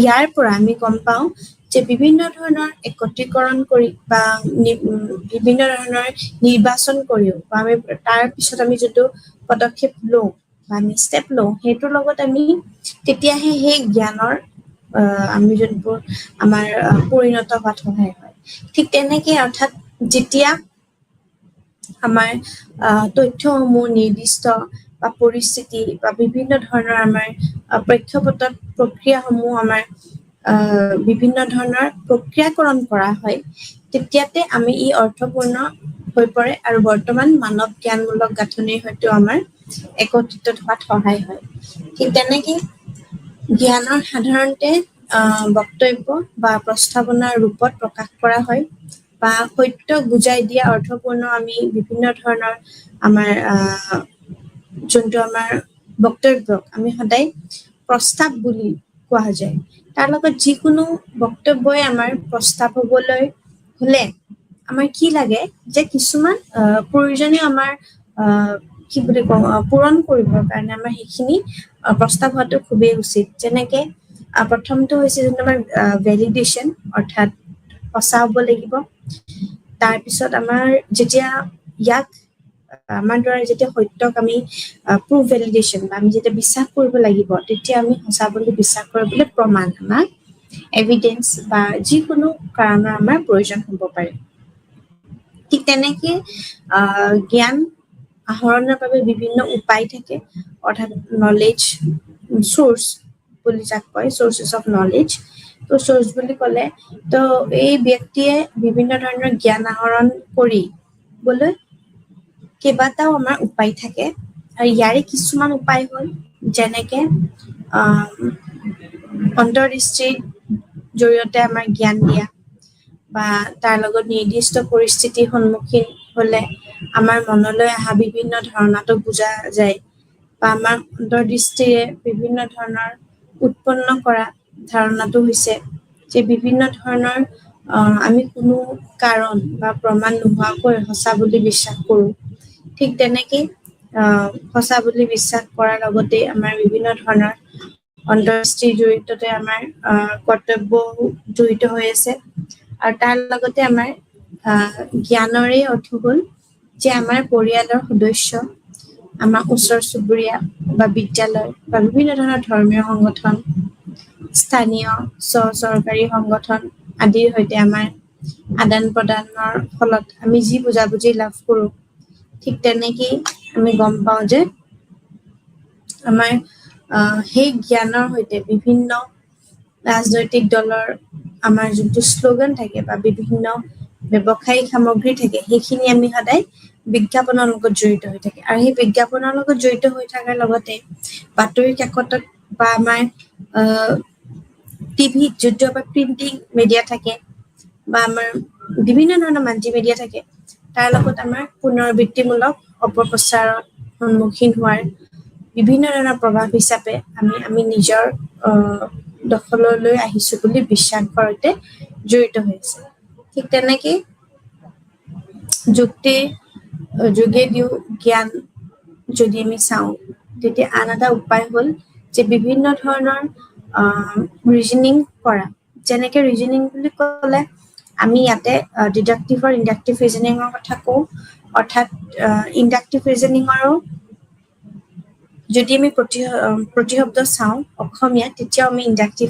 ৰিজনিং বুলিয়ে কওঁ আৰু তাৰ লগত আমি বিভিন্ন ধৰণৰ আনুভক্তিক যুক্তিৰে যেতিয়া আমি অন্তৰ্গত কিছুমান বিভিন্ন ধৰণৰ পৰিঘটনাত আমি কেইবাটাও পৰ্যবেক্ষণ কৰো তেতিয়া আমি সেই পৰ্যবেক্ষণ কৰা কথাখিনিও সেই বিষয়ে সাধাৰণভাৱে আমি ওলাই অহা হয় তো এই উদাহৰণস্বৰূপে বিভিন্ন ধৰণৰ আমাৰ জেমছ ৱাটে যেনেকে আমাৰ তেওঁৰ জাপত বিভিন্ন ধৰণৰ আমি যেতিয়া তেওঁ বিভিন্ন ধৰণৰ পৰ্যবেক্ষণৰ লগত জড়িত উদাহৰণস্বৰূপে দাঙি ওলাইছিলে তেতিয়া তেওঁ বিভিন্ন ধৰণৰ টেষ্ট মেথড ইউজ কৰিছিলে তো যোনটো ইভেন প্লেট'ও ছাপোৰ্ট কৰিছিলে তো সেই পৰ্যবেক্ষণ কৰি বিভিন্ন ধৰণৰ তেওঁ এটা যোনটো আমাৰ ফিল্ট্ৰেশ্যন থিয়ৰী আছিলে তেওঁ সেইটো আগবঢ়াইছিলে বা তেওঁৰ লগত যদি তেওঁ ব্যৱহাৰ কৰে তেনেহ'লে বিভিন্ন ধৰণৰ তেওঁ এখন চাহ বনোৱা এখন চেকনিৰ লগত তুলনা কৰিছিলে অৰ্থাৎ উদাহৰণস্বৰূপে লৈছিলে কি যে আমি যেতিয়া ভাপত বিভিন্ন ধৰণৰ যেতিয়া তিতি থকা আমি যেতিয়া চাহৰ সেই কেটলিটো যেতিয়া আমি বইল কৰোঁ তেতিয়া আমি যেনেকে আমি বিভিন্ন ধৰণৰ সেই চেকনিখনলৈ সেইখিনি পৰ্যবেক্ষণ কৰি মানে তাত টি লিভছখিনি পৰালৈকে যিমানখিনি পদ্ধতি গৈছে সেইটো আমি এইটোত সিদ্ধান্তত সদায় উপনীত হওঁ যে এই কিমান ধৰণৰ সেই বইলিং বা ভাতটোৰ কিমান শক্তি আছে ঠিক তেনেকে আমি যদি বিভিন্ন ধৰণৰ ব্যৱহাৰ কৰোঁ তেন্তে ই মানুহৰ বাবেও কাম কৰিব পাৰে ঠিক তেনেকে তেওঁ সেই ইণ্ডাক্টিভ আৰু ডিডাক্টিভ ৰিজনিঙৰ বিভিন্ন ধৰণৰ যোনটো আমাৰ ঠিক বিপৰীত তো ই এটা সাধাৰণ নীতিত গ্ৰহণ কৰে আৰু তাৰ পিছত বিভিন্ন ধৰণৰ প্ৰমাণ বিচাৰিবলৈ চেষ্টা কৰে যেতিয়া আমি ইয়াৰ বাহিৰেও কেইবাটাও উপায় আছে আমি বিভিন্ন ধৰণৰ যোনটো ভিত্তিত আমি এই ৰিজনিঙৰ প্ৰকাশ কৰিব পাৰোঁ বা বিশ্বাসৰ যোগেদিও আমি জ্ঞানৰ সৃষ্টি হয় আৰু সেই জ্ঞানৰ সৃষ্টি হোৱাৰ লগতে বিভিন্ন ধৰণৰ আমাৰ যোনখিনি ইয়াৰ অৰিহণা আছে তাৰ লগত সেই উপায় ওলোৱাত বা বিভিন্ন ধৰণৰ পৰ্যবেক্ষণ সিদ্ধান্তত লোৱাত যথেষ্টখিনি সহায় কৰে আৰু তাৰ লগত কেইবাটাও জ্ঞানৰ সৃষ্টি হৈছে আৰু সেই জ্ঞানৰ সৃষ্টি হোৱাৰ লগত যোনটো আমাৰ এটা কৰিলেশ্যন হৈছে যেনেকে আমাৰ যোনটো মই কৈছিলো যুক্তিৰ যোগেদি জ্ঞান তো সেইটো জ্ঞান লাভ কৰাৰ এটা উপায় হৈছিল বিভিন্ন ধৰণৰ আমাৰ আনুভূতিক যুক্তিৰ লগত ৰিলেটেড বা অন্তৰ্গত হৈ থাকে এই অন্তৰ্গত কিছুমান এনেকুৱা ধৰণৰ পৰিঘটনা অৰ্থাৎ আমি এক্সাম্পল ল'ব পাৰো যোনটো কেইবাবাৰো পৰ্যবেক্ষণ কৰা হৈছিলে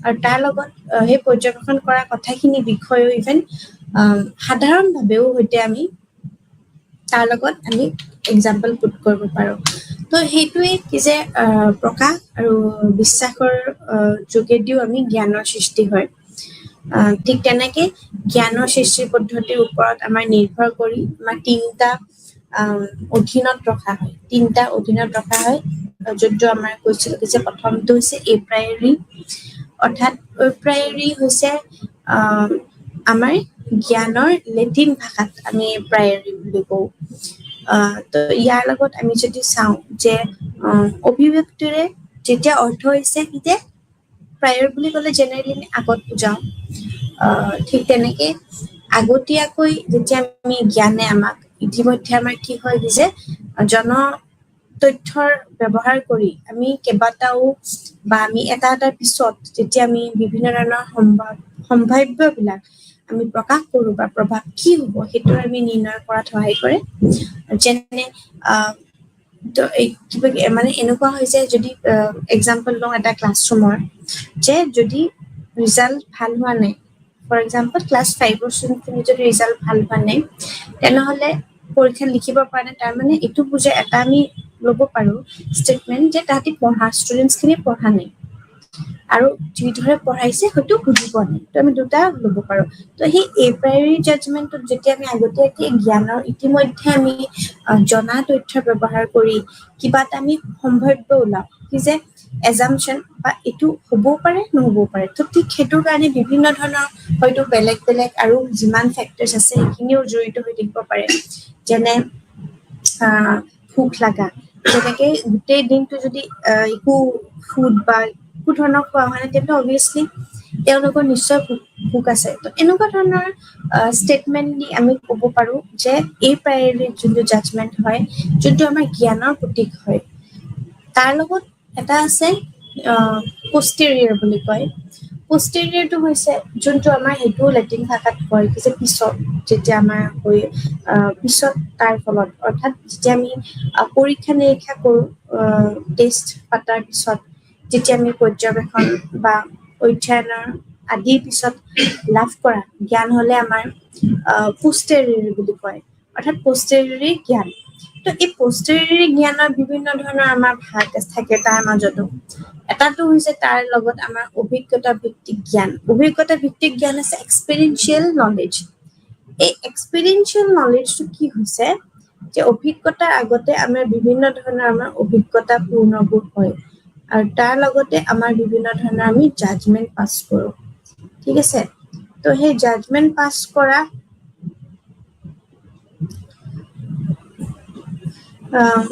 তো এনেকুৱা ধৰণৰ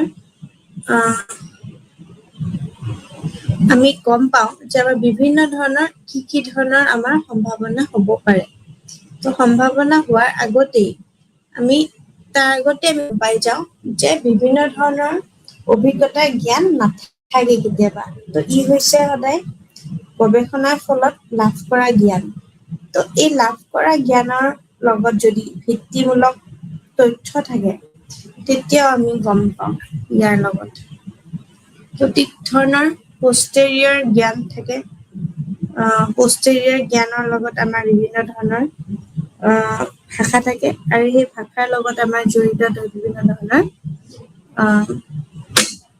থাকে তো এই জ্ঞানৰ শ্ৰেণী বিভাজন জ্ঞানৰ প্ৰকৃতি আৰু কাৰ্যৰ বিভিন্ন ধৰণৰ অনুসৰি ইয়াক 3 প্ৰকাৰৰ ভাগ কৰা হৈছে সেয়েহে প্ৰস্তাৱমূলক জ্ঞান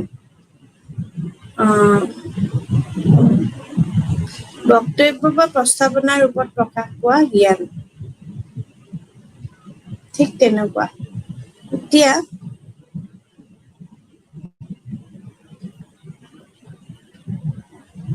পদ্ধতিগত জ্ঞান বুলি কোৱাৰ লগে লগে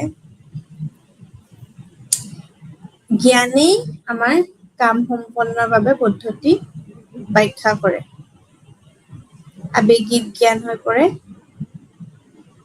আৰু আৱেগিক জ্ঞানৰ লগতে আমাৰ বিভিন্ন ধৰণৰ আমাৰ লাভালাভ হয় ঠিক তেনেকৈ আমি বিভিন্ন ধৰণৰ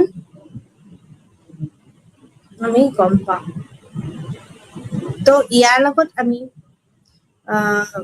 গম পোৱা যায় যে বিভিন্ন ক্ষেত্ৰত যদি আমি চাওঁ তেনেহ'লে আমাৰ কিমান ধৰণৰ ব্যাখ্যা কৰা হৈছে তো অনুভূতিৰ সৈতে জড়িত হৈ থাকে অনুভূতিৰ লগত জড়িত হৈ থাকি জ্ঞান এই ধৰণৰ জ্ঞানে মনোভাৱ লাভ কৰাত সৃষ্টি কৰে তো মনোভাৱ লাভ কৰাৰ সৃষ্টিৰ লগত আমাৰ পদ্ধতিগত জ্ঞানে আমাৰ কাম দিয়ে তো পদ্ধতিগত জ্ঞানৰ লগত আমাৰ জড়িত যিমানখিনি আমাৰ নলেজ থাকে সেইখিনিৰ লগত ভিত্তিত আমি আৱেগিক জ্ঞানখিনি আমি একেলগে এষ্টাব্লিছ কৰোঁ তো সেইখিনিৰ লগত জড়িত যে বিভিন্ন ধৰণৰ তথ্য সংগ্ৰহ বিশ্লেষণ বা আমাৰ বিভিন্ন ধৰণৰ আমাৰ সন্লেখন বা বিদ্যমান মানৱৰ লগত আমাৰ গাঁথনি কৰি পেলাই আমি কিভাৱে সেই গাঁথনিৰ সৃষ্টি ইয়াৰ একত্ৰীকৰণ আৰু একত্ৰীকৰণৰ প্ৰক্ৰিয়াৰ জৰিয়তে আমি সেই অৰ্থ পৰিণত হয় আৰু তাৰ লগত আমাৰ বিভিন্ন ধৰণৰ তথ্যসমূহ নিৰ্দিষ্ট পৰিস্থিতিত প্ৰেক্ষাপটত প্ৰক্ৰিয়া কৰা হয় তেতিয়াহে ই অৰ্থপূৰ্ণ হৈ পৰে আৰু বৰ্তমানৰ মানৱ জ্ঞানমূলক গাঁথনিৰ সৈতে একত্ৰীকৰণ হয় একত্ৰীকৰণ হোৱাৰ লগে লগে যদিও জ্ঞান এটা অতি সহজ বা অতি চাবলগীয়া প্ৰসংগিতৰে হয় তেনেহলে আমি গম পাওঁ যে ব্যৱহাৰ কৰা তথ্যৰ লগত বাহিৰেও আন একো নহলেও আমি প্ৰায়ে সেইবোৰক প্ৰতিশব্দ হিচাপে ব্যৱহাৰ কৰা দেখিবলৈ পাওঁ এতিয়া তথ্য কিছুমান প্ৰাসংগিকতাৰ নিৰ্দিষ্ট প্ৰসংগ বা ব্যৱহাৰ কৰা তথ্যৰ বাহিৰেও একো নহয় তথ্য সংগ্ৰহ অৰ্থাৎ আমি যদি চাওঁ তথ্য সংগ্ৰহ বুলি ক'লে তথ্য মানে হৈছে ডাটা কৰিলো ডাটা কালেকশ্যন কৰিলো এনালাইচিছ কৰিলো আৰু সন্লেখন আছে ইন্টাৰপ্ৰেট কৰিলো ইন্টাৰপ্ৰিটেশ্যন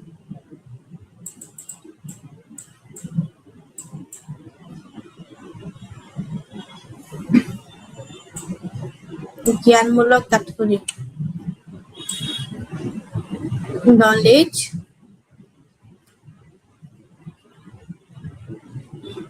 based output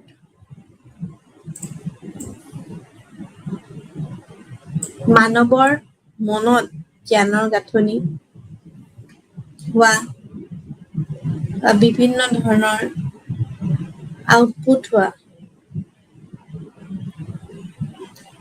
বা তাৰ লগত তথ্যত যেতিয়া নিৰ্দিষ্ট পৰিস্থিতিৰ প্ৰেক্ষাপটত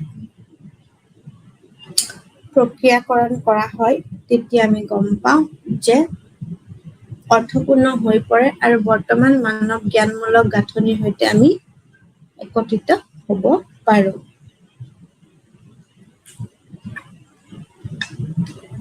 ঠিক আছে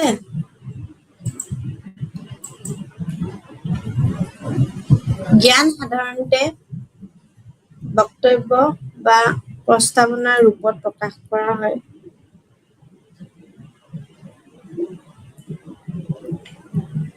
সত্যক বুজাই দিয়া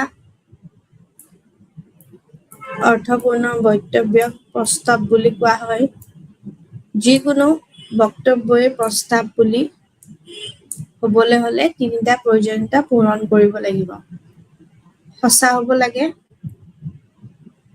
বা ইয়াক আমাৰ দ্বাৰা সত্য বুলি বিশ্বাস কৰিব লাগিব বা ইয়াক সঁচা বুলি বিশ্বাস কৰিবলৈ প্ৰমাণ কাৰণ হ'ব লাগিব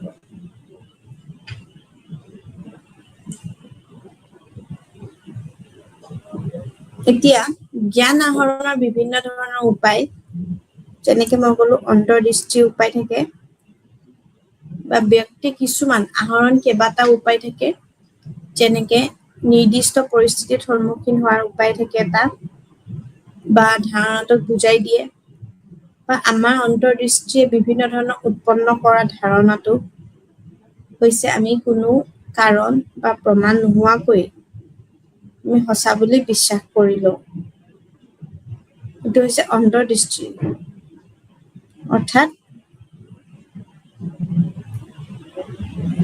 বিভিন্ন ধৰণৰ পৰিস্থিতিৰ সন্মুখত হ'লে আমাৰ মনলৈ আহে বিভিন্ন কথা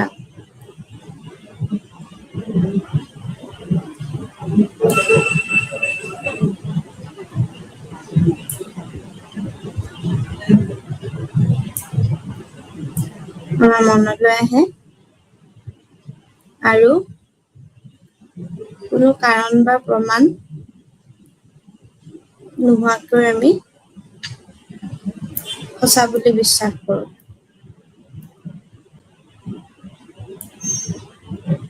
তো সঁচা বুলি বিশ্বাস কৰিব হ'লেও আমি বিভিন্ন ধৰণৰ আমাৰ অন্তৰ্দৃষ্টিৰ পৰা আমি গম পাওঁ।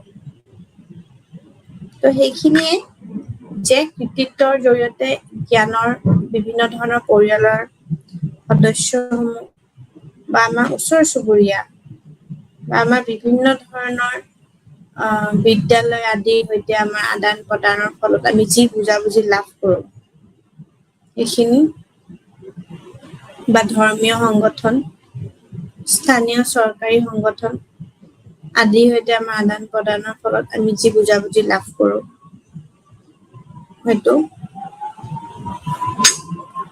তাৰ লগতে আমাৰ বিভিন্ন ধৰণৰ সংগঠনসমূহ। তাৰপিছত হৈছে চেতনা সৃষ্টিৰ জৰিয়তে, ঠিক আছে, যেতিয়া আমাৰ চেতনাদি হয় আমি কি বুজো? তো চেতনা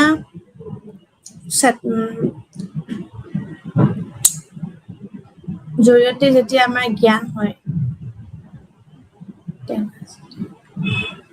ইয়াৰ সৈতে বিভিন্ন ৰাজনৈতিক দলৰ শ্লোগান আছে বা বিভিন্ন ব্যৱসায়িক সামগ্ৰিক প্ৰেক্ষাপটৰ জৰিয়তে আমি গম পাওঁ বা টিভিত চলোৱা বিভিন্ন ধৰণৰ মাছ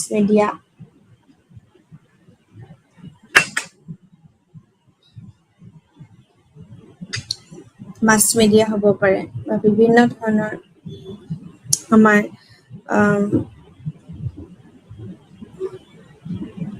বিভিন্ন ধৰণৰ সন্মুখীন হোৱা হিচাপ আমি নিজৰ দখল যিমানখিনি থাকে সেইখিনি আমি আহিছোঁ বুলি বিশ্বাস হয়। তাৰ লগত যুক্তিৰ যোগেদিও জ্ঞান লাভ কৰে বা আমাৰ বিভিন্ন ধৰণৰ আনুভূতিক শক্তিৰ অন্তৰ্গত কিছুমান পৰিঘটনাত আমি গম পাওঁ বা পৰ্যবেক্ষণৰ কথাখিনিয়ে আমি বিষয়ে সাধাৰণতে ওলাই আহিব পাৰোঁ বা উদাহৰণস্বৰূপে আমি সেইখিনি জেমছ ৱাটে তেওঁৰ ভাৱত তিতি থকাৰ সেই কৈছে, ঠিক আছে। তো এই ওপৰৰ যিমানখিনি কথা আছে সেইখিনি প্ৰকাশ আৰু বিশ্বাসৰ যোগেদিও আমি জ্ঞানৰ সৃষ্টি কৰিব পাৰোঁ। তো জ্ঞান সৃষ্টিৰ পদ্ধতিৰ ওপৰত আমি ইয়াক তিনিটা প্ৰকাৰৰ আমি কৰিব পাৰোঁ আৰু সেয়েহে আমাৰ বিভিন্ন ধৰণৰ সম্ভাৱ্য প্ৰভাৱ কি হ'ব সেইটো আমি নিৰ্ণয় কৰিব পাৰোঁ। গোটেই তিনিটা একো পোৱা যদিও নাই তেওঁলোকে নিশ্চয় ইয়াৰে আমি গম পাওঁ।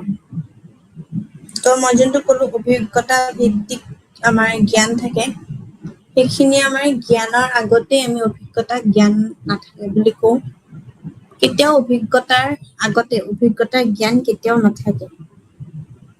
ই হৈছে গৱেষণাৰ ফলত লাভ কৰা জ্ঞান। তাৰ লগত জ্ঞানৰ আমাৰ বিভিন্ন ধৰণৰ শ্ৰেণী বিভাজন আছে। সেই জ্ঞানৰ প্ৰকৃতি বা জ্ঞানৰ বিভিন্ন অনুসৰি আমি ইয়াক তিনি প্ৰকাৰত বৈশিষ্ট্য কৰিব পাৰোঁ। এটা হৈছে প্ৰস্তাৱনামূলক জ্ঞান, যোনটো আমি বক্তব্য বা বিভিন্ন ধৰণৰ প্ৰস্তাৱনাৰ ৰূপত আমি প্ৰকাশ কৰিবলৈ সক্ষম হওঁ বা তাৰ লগত বিভিন্ন ধৰণৰ কাৰ্যসূচী চলে। আৰু সেই অনুসৰি আমি যদি চাওঁ যে কি ধৰণৰ ক্ষেত্ৰত ভাগ কৰা হ'ল, তো তাৰ লগতে আমি বিভিন্ন ধৰণৰ আমাৰ অভিজ্ঞতামূলক দৃষ্টি বা আমাৰ চেতনা ভিত্তিক দৃষ্টি বা আমাৰ বিভিন্ন ধৰণৰ গৱেষণা ভিত্তিত আমি সেই ফল আমি লাভ কৰোঁ।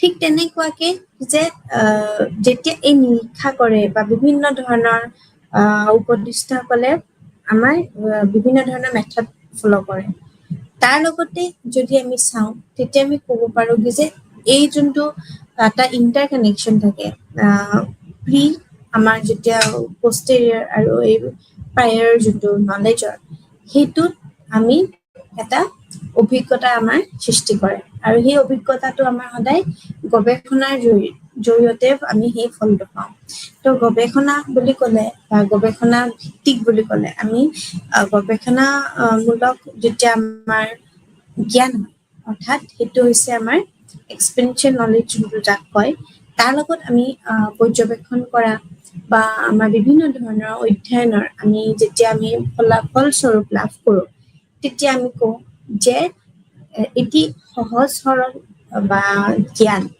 য'ত যাৰ ফলত বিভিন্ন ধৰণৰ আমাৰ ষ্টেজেছ পাৰ হৈছে বা বিভিন্ন অধ্যয়নত বা বিভিন্ন ক্ষেত্ৰত যদি সেই জ্ঞান লাভ কৰা হ'ব দেখা যায় আৰু তাৰ লগতে আমি গৱেষণামূলক আমি বিভিন্ন ধৰণৰ জ্ঞানৰ শ্ৰেণী বিভাজন কৰোঁ এতিয়া শ্ৰেণী বিভাজন কৰা বুলি ক'লে আমি যেতিয়া অৰ্থাৎ আমি ক্লাছিফিকেশ্যন কৰোঁ তেতিয়া আমি জ্ঞানৰ সদায় প্ৰকৃতি আৰু কাৰ্য অৰ্থাৎ নেচাৰ আৰু ফাংচন আমি এই দুটা ভিত্তিত কৰি পেলাই আমি 3 প্ৰকাৰ ভাগ কৰি দিছোঁ এতিয়া আমি যদি কওঁ যে নেচাৰ আৰু ফাংচন অৰ্থাৎ প্ৰকৃতি আৰু কাৰ্যৰ লগত যদি মিলাই চাওঁ তেতিয়াহ'লে আমি তেতিয়া কি হয় যে প্ৰথমটোৱে হৈছে প্ৰস্তাৱনামূলক জ্ঞান অৰ্থাৎ বিভিন্ন ধৰণৰ প্ৰস্তাৱ দিলে কিবা এটা ধৰণৰ প্ৰপ'জেল বা সেইটো ধৰণৰ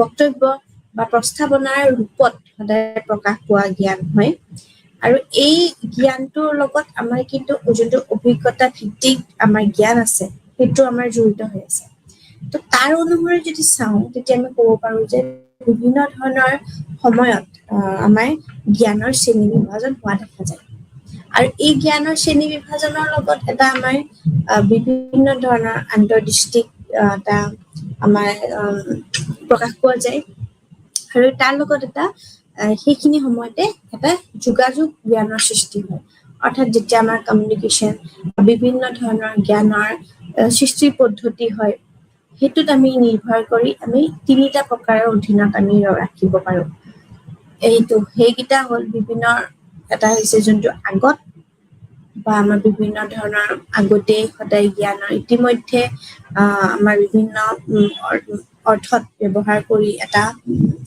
সম্ভাৱ্য সৃষ্টি কৰা বা বিভিন্ন ধৰণৰ প্ৰভাৱ কি হ'ব পাৰে সেইটো লৈও নিৰ্ণয় কৰা হৈছে ঠিক তেনেকৈ যেনে আমি গোটেই দিনটোত আমাৰ যিমানখিনি আমি জ্ঞান অৰ্জন কৰিম সেইখিনি আমাক কিমানখিনি লাগে এতিয়া তাৰ মাজত আকৌ ভাল এটা বেয়া তো শ্ৰেণী বিভাজনৰ প্ৰত্যেকটো জ্ঞানৰ ক্লাছিফিকেশ্যনৰ পিছতে থাকে তো এই ধৰণৰ প্ৰকাৰ বা এই ধৰণৰ সৃষ্টি আমি যদি কওঁ তেনেহ'লে আমি ক'ব পাৰোঁ যে ইয়াৰ বাহিৰেও আন কেইবাটাও উপায় আছে অৰ্থাৎ যোনকেইটাৰ ক্ষেত্ৰত আমি যিবোৰ আমাৰ জ্ঞানৰ বিভিন্ন ধৰণৰ সৃষ্টি কৰি থাকে বা আমি কেনেকৈ প্ৰকাশ কৰোঁ সেইখিনি আমাৰ এই বিশ্বাস যোগেদি আমাৰ জ্ঞান সৃষ্টি কৰা হয় ঠিক তেনেকৈ বিভিন্ন ধৰণৰ আমাৰ আছে যে যেনেকৈ জ্ঞান আমি যদি কওঁ যেতিয়া আমি আহৰণ কৰিব লাগে তেতিয়া কেইবাটাও উপায় থকা বুলি কয়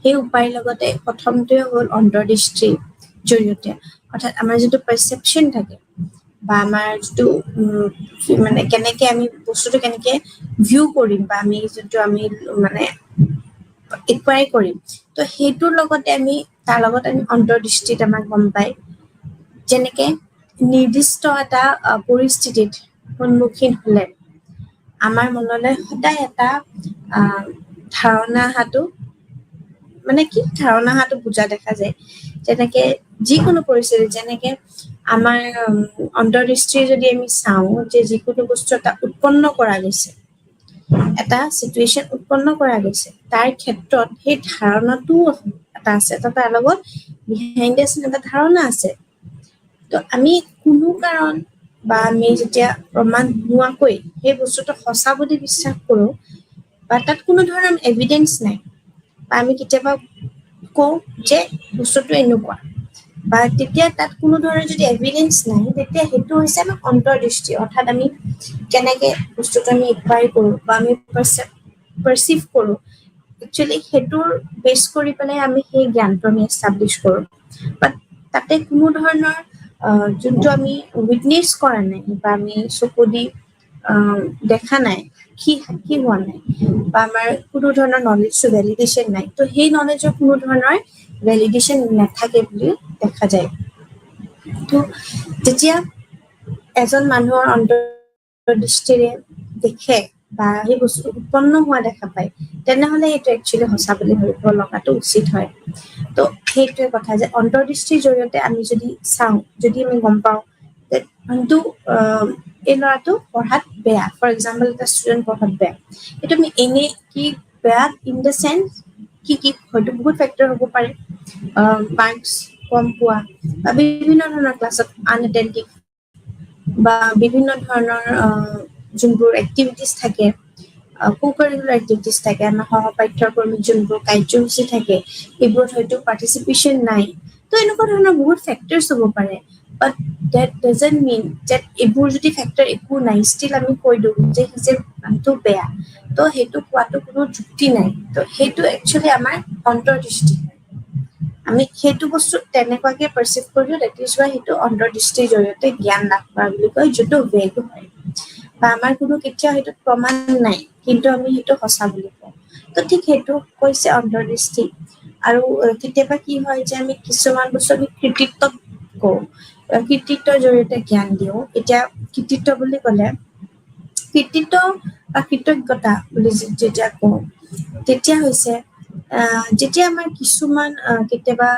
পৰিয়ালৰ বিভিন্ন ধৰণৰ লোকসমূহ সদস্য হ'ব পাৰে মেম্বাৰ্ছ বা আমাৰ ওচৰ চুবুৰীয়া বা এনেকুৱা ধৰণৰ ৰিলেটিভছ বা আমাৰ নেইবাৰ এনেকুৱা ধৰণৰ বা আমাৰ বিভিন্ন ধৰণৰ বেলেগ ধৰণৰ ছ'চিয়েল অৰ্গেনাইজেশ্যন হ'ব পাৰে যেনেকে মন্দিৰ মছজিদ বা বিভিন্ন ধৰণৰ যোনবোৰ আমাৰ প্ৰাইভেট হ'ব পাৰে প্ৰাইভেট গভৰ্ণমেণ্ট বা বিভিন্ন ধৰণৰ অট'নমাছ এনেকুৱা ধৰণৰ অৰ্গেনাইজেশ্যন গঠন হ'ব পাৰে তাতে কিছুমান স্থানীয় হ'ব পাৰে বা কিছুমান ব্যক্তিগত খণ্ডত আছে কিছুমান চৰকাৰী খণ্ডত আছে তো এনেকুৱাৰ সৈতে আমাৰ সদায় যোনটো আদান প্ৰদান হৈ থাকে তাৰ ফলত আমি যি বুজাবুজি লাভ কৰোঁ সেইটোৱে হৈছে কৃতিত্বৰ জৰিয়তে জ্ঞান এতিয়া যোনটো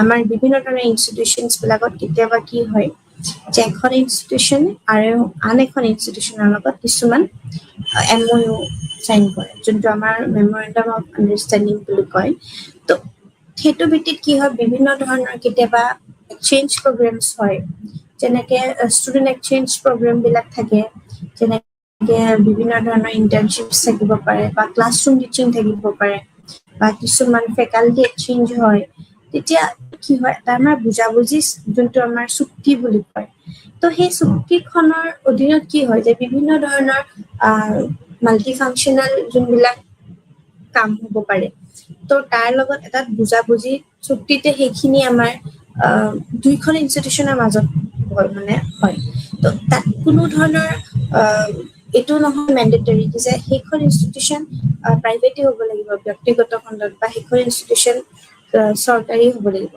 সেইটো বুলি ক'তো লিখা নাই কিন্তু কথা হৈছে যে আমাৰ সেই তাৰ দুখন সংগঠন যোনটো আমাৰ আদান প্ৰদানৰ ফলত যোনটো বুজাবুজিৰ সৃষ্টি হয় সেইটোৰ লগত আমাৰ বিভিন্ন ধৰণৰ আমাৰ লাভ হয় তো সেইটোকে কয় কৃতিত্বৰ জৰিয়তে জ্ঞান আমি যোনখিনি আমি জ্ঞান লাভ কৰোঁ সেই জ্ঞানখিনি আমাৰ পৰিয়ালৰ সদস্যসমূহৰ লগত আমাৰ লাভ কৰোঁ তো সেইটো হৈছে কৃতিত্বৰ জৰিয়তে আমাৰ জ্ঞান আৰু যোনটো আমাৰ চেতনাৰ লগত জড়িত হৈ থাকে বা আমাৰ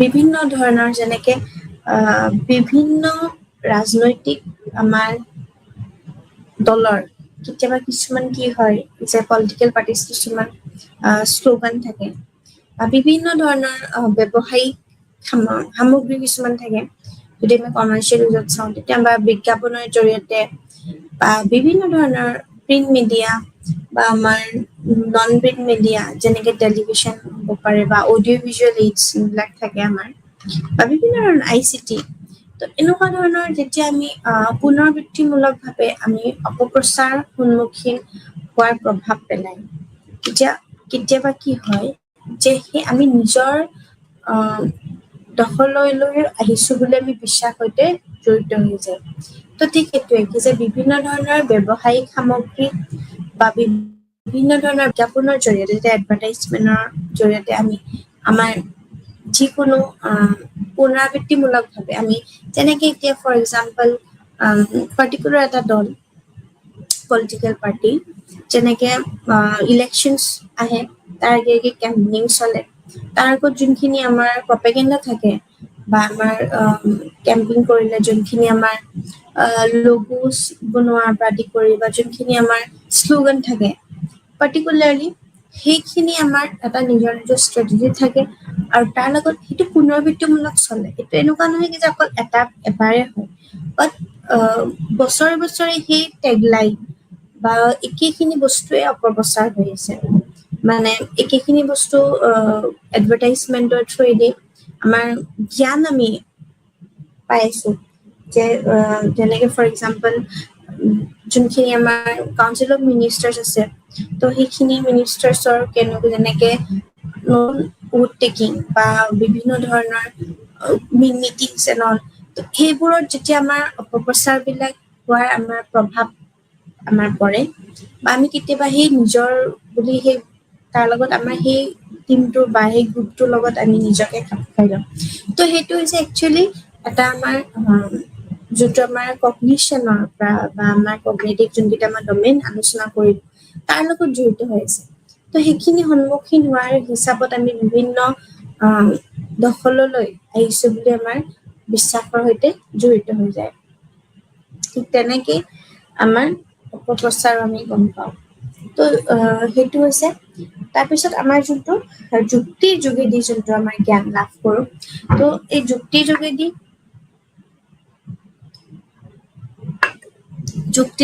হৈছে যোনটো আমাৰ লজিক যুক্তিৰ যোগেদি হৈছে যোনটো আমাৰ লজিক বা আমাৰ যোনটো আমি লজিকেদি আমি নলেজটো একুৱাই কৰোঁ যেনেকে বিভিন্ন ধৰণৰ জ্ঞান লাভৰ এটা উপায় হ'ল আমাৰ লজিকখিনি আমি যেনেকে মই ক'লো বিভিন্ন ধৰণৰ আমি ৰিজনিং কৰিব পাৰোঁ বা আমাৰ আনুভিত্তিকভাৱে আমি সেই যুক্তিৰ অন্তৰ্গত কিছুমান আমি সদায় পৰিঘটনাৰ লগত জড়িত কৰোঁ বা আমি কেইবাবাৰো পৰ্যবেক্ষণ কৰা লগত কথাখিনি বিষয়ে আমি সাধাৰণভাৱে ওলাই আহিব পাৰোঁ ঠিক তেনেকে উদাহৰণস্বৰূপে আমি চাওঁ যে বিভিন্ন ধৰণৰ যদি কথা কোৱা যায় তো সেই কথাত যদি আমি লজিক দিওঁ বা আমাৰ যুক্তি থকাটো বহুত গুৰুত্ব হয় এতিয়া যদি এনেকুৱা যে এতিয়া যিকোনো ইনষ্টিটিউশ্যন বা স্কুলত বিশেষকে দেখা যায় কলেজত থাকে কিছুমান আমাৰ মিটিং থাকে যেনেকে পেৰেণ্টছ টিচাৰ্ছ মিটিং থাকে PTM তো পেৰেণ্টছ টিচাৰ্ছ মিটিং পাতাৰ এটা যুক্তি আছে এটা তাৰ আঁৰত এটা মেইন মটো আছে কি হয় বা আমি অবজেক্টিভ বুলি ক'লে উদ্দেশ্য ক'ব লাগে যে যদি কিছুমান ষ্টুডেণ্টছৰ হয়তো একাডেমিক পাৰফৰ্মেঞ্চ অলপ ল' বা ক্লাছৰুমত বিভিন্ন ক্ষেত্ৰত তেওঁ হয়তো মানে এবচেণ্ট মাইণ্ডেড হৈ থাকে বা বিভিন্ন ধৰণৰ কোনো ধৰণৰ এক্টিভ পাৰ্টিচিপেশ্যন নাই তো তাত কি যে এই কাৰণত যোনজন ক্লাছ টিচাৰ আছে তেওঁ অতি গুৰুত্ব দিয়াটো উচিত যে ক্লাছৰুমত তেনেকে থকা না কি যোনটো আমাৰ পুৰণা আমাৰ যোনটো আছিলে যে আমি ডিচিপ্লিন বা অনুশাসন যিহেতু অনুশাসনৰ কথা ওলাইছে অনুশাসন বজাই ৰাখিবলৈ আমি ষ্ট্ৰিক্ট ডিচিপ্লিন যোনটো আমাৰ এটা লাইন আছিলে মই যোনখিনি আমি বেছিক আগতে ডিচিপ্লিন চেপ্টাৰ পঢ়াওঁতে আমি কৈছিলোঁ যে spare the rod and spoil the child তো there is a quotation, famous quotation given by Rousseau. Rousseau তেওঁ এজন বিখ্যাত শিক্ষাবিদ আছিলে তেওঁ কৈছিলে যে আমি প্ৰকৃতিৰ মাজত সেই শিশুটোক এৰি দিব লাগে মানে প্ৰকৃতিৰ এগেইনষ্টত যায় যেতিয়া আমি খুব ফ'ৰ্চ ডমিনেশ্যনত ৰাখি পেলাই ক্লাছৰুমত আমি তেওঁক এটা বন্ধ কোঠাত আমি যেতিয়া তেওঁক প্ৰেছাৰ দিওঁ তেতিয়া তেওঁ যিহেতু যিকোনো সন্তান সদায় প্ৰকৃতিৰে তেওঁ মানে এটা পাৰ্ট তো আমি ষ্ট্ৰিক্ট ডমিনেশ্যন নকৰি পেলাই যদি আমি তেওঁৰ আঁৰত থকা ফেক্টৰছ হয়তো কিছুমান বিভিন্ন ধৰণৰ ফেক্টৰছ হ'ব পাৰে যেনেকে হয়তো বিকজ অফ ফেমিলি হ'ব পাৰে বা কেতিয়াবা কি হয় কি যে বস্তুবোৰ পঢ়াখিনি হয়তো টান পায় বুজি নাপায় তো এই গোটেইখিনি কথা আয়ত্ত কৰিবৰ কাৰণে তাৰ আঁৰত এটা আমি বুলি ক'ব পাৰো যে উদ্দেশ্য আছে তো এই উদ্দেশ্যটোৰ কাৰণে আমাৰ এনেকুৱা ধৰণৰ মিটিং পতা যায় যাতে অভিভাৱকসকলো যোনখিনি পেৰেণ্টছ থাকে তেওঁলোকে যাতে আৱেৰ থাকে যে ক্লাছৰুমত কেনেকুৱা ধৰণৰ বা কিমানখিনি আগবাঢ়ি গৈছে বা পিছ পৰি আছে তো এইখিনি ফিডবেক বা এইখিনি আপডেটছ পোৱাখিনি যিহেতু দিনৰ বেছিভাগ সময় শিশুৱতীয়ে বা স্কুলত বা বিভিন্ন ধৰণৰ অনুষ্ঠানত শিক্ষা অনুষ্ঠানত অতিবাহিত কৰে তো তাৰ ফলত কি হয় যে সেইখিনি সময়ত তেওঁ কেনেকুৱা ধৰণৰ ৰেছপন্স দিয়ে বা কেনেকুৱা ধৰণৰ যোনখিনি attitude towards friends towards teachers এই গোটেইখিনি জানাটো সেই পেৰেণ্টছৰ যেনেকে টিচাৰ গৰাকী জনাটো important it is also' important for parents also' সেই অভিভাৱকসকলক জনাটো বহুত বেছি গুৰুত্ব হয় যাতে তেওঁলোকে যদি কিবা ধৰণৰ সমস্যা হৈছে তেওঁলোকে যাতে সহায় কৰিব পাৰে সেই টিচাৰ গৰাকী তো ঠিক সেইটো এটা হৈছে যুক্তি তো ইয়াৰ যুক্তি দিয়াটো যেতিয়া আমি যুক্তি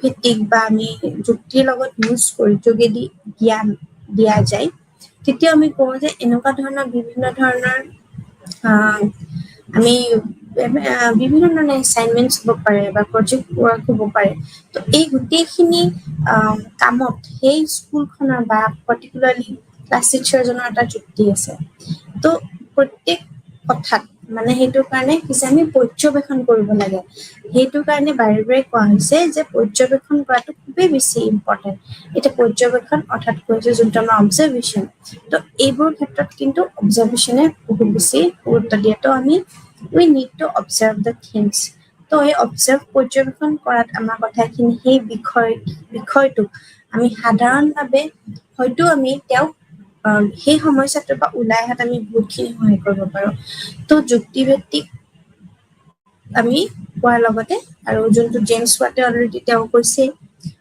বিভিন্ন ধৰণৰ এক্সাম্পল পুট কৰি পেলাই যে কি ধৰণৰ হ'ব পাৰে তো এই উপায়সমূহ বা যিবোৰ জ্ঞানৰ সৃষ্টি হয় সেই উপায়সমূহ আমি প্ৰকাশ বা বিশ্বাসৰ যোগেদিও আমি জ্ঞানৰ সৃষ্টি কৰিব পাৰোঁ আৰু এটা হ'ল লাষ্ট হৈছে যোনটো আমাৰ ইনটিউশ্যন তো এই ইনটিউশ্যনটোৰ লগত আমাৰ বিভিন্ন ধৰণৰ যুক্তি আমাৰ জড়িত হৈছে তো এই প্ৰকাশ কৰিবলৈ বা এক্সপ্ৰেছ কৰোঁ যেতিয়া আমি বিশ্বাস কৰাৰ যোগেদিও আমি জ্ঞানৰ সৃষ্টি হয় তো কিবা এটা বস্তু যদি আমি ধৰি লওঁ যে জ্ঞান সৃষ্টিৰ বিভিন্ন ধৰণৰ পদ্ধতিৰ ফলত আমাৰ দেখা যায় সেইকেইটাতো ক'লো যে এই প্ৰায়েৰি থাকে এই প্ৰায়েৰ পিছত পষ্টেৰিয়ৰ থাকে তো এই দুটা সমানভাৱে আমাৰ জ্ঞান আয়ত্ত কৰাত সহায় কৰে আৰু ইতিমধ্যে বিভিন্ন ধৰণৰ জনতথ্য ব্যৱহাৰ কৰি আমি জনা তথ্য ব্যৱহাৰ কৰি মানে বিভিন্ন ধৰণৰ ডাটা আমি পাওঁ বা বিভিন্ন ধৰণৰ আৰু এটা হৈছে এনেই আমাৰ বাইনেৰী মানে নলেজ সেইটো হৈছে কি যে এটা বস্তুত ভালকে ইনফৰমেশ্যন নোপোৱালৈকে বা আমি বেছি ইনফৰমেটিভ নহয় সেই ইনচিডেণ্টটো যিকোনো ফৰ এক্সাম্পল এটা ক্ৰাইম এই ক্ৰাইমটোত একচুৱেলি কেছটো কি হৈছিলে গোটেইখিনি নজনাকে জাষ্ট ওপৰে ওপৰে অলপ অলপ গম পায় আৰু সেই জ্ঞানটো আমি আন এজনক পাছ কৰাটো আমাৰ উচিত নহয় তো সেইটোত আমি এই প্ৰায়েৰি জ্ঞান মানে এইটো অলপ অলপ মানে আমি অকণমান কি নলেজ আছে বাট যদি জানিব হয় আমাৰ তাৰ লগত আমি প্ৰকাশ কৰিব লাগিব আৰু সেই ভিত্তিত গোটেইখিনি বস্তু নজনাকৈ আমি কেতিয়াবা কি কৰোঁ সেই আমি আগতেই তাৰ গোটেই আমি কনক্লুজন ড্ৰ কৰি লওঁ ঠিক আছে তো সেইকাৰণে নজনাকে এনেই আমি কেতিয়াও লাষ্টত কনক্লুজন পুট কৰিব লগাটো উচিত নহয় সেইটো আমাৰ এই প্ৰায়েৰি নকৰে তো আৰু যোনটো posterior আৰু তাৰ লগত লাষ্টত হৈছে experiential knowledge তো posterior বুলি ক'লে মই ক'লোৱে যে পৰীক্ষা আমি এক্সাম্পলটো দিব পাৰো যদি আমি পৰীক্ষা এটা পাতিছো পৰীক্ষা পাতাৰ পিছতহে গম পাম এই নলেজটো বাচ্চাটোৱে কিমানখিনি বুজি পাইছে তাৰ আগতে আমি assumption ফিল কৰিব পাছো কৰি যাব পাৰে তেনেকুৱা কথা তাৰ আগত বোলে ষ্টুডেণ্টটো বহুত বেয়া ফেইল কৰিবই পাৰে ফেইল নকৰিবও পাৰে তেনেকুৱা কথা তো সেইকাৰণে posterior জ্ঞানটো খুব বেছি ইম্পৰ্টেণ্ট হয় যদি আমি পৰীক্ষা নিৰীক্ষা কৰা হৈ গ'ল বা পৰ্যবেক্ষণ ষ্টেজটো পাৰ হৈ গ'ল তেতিয়া আমি পিছত ক'ব পাৰো যে সি পঢ়া নাই বা সি ফেইল কৰি মানে কৰিছে তেতিয়া we can draw conclusion কিন্তু তাৰ আগতেই নোহোৱাৰ আগতেই আমি কোৱাটো উচিত নহয় তো সেইকাৰণে আমি বহুত এক্সাম্পল বা আমি বহুত এনেকুৱা আমাৰ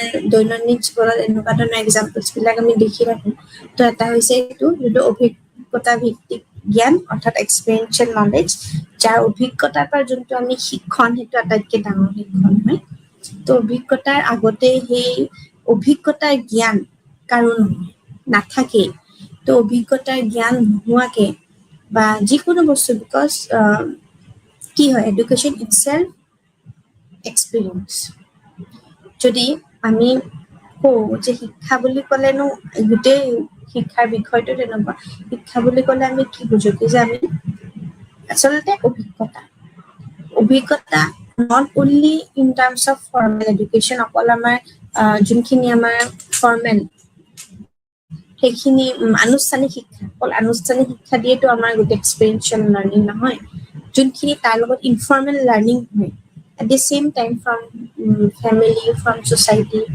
from everything because society is also part of family so hey গোটেই অভিজ্ঞতা লাভ কৰাৰ পিছত আমি যোনখিনি আমি কওঁ তো সেইখিনি হৈছে অভিজ্ঞতা ভিত্তিক জ্ঞান আৰু অভিজ্ঞতা ভিত্তিক জ্ঞান কিন্তু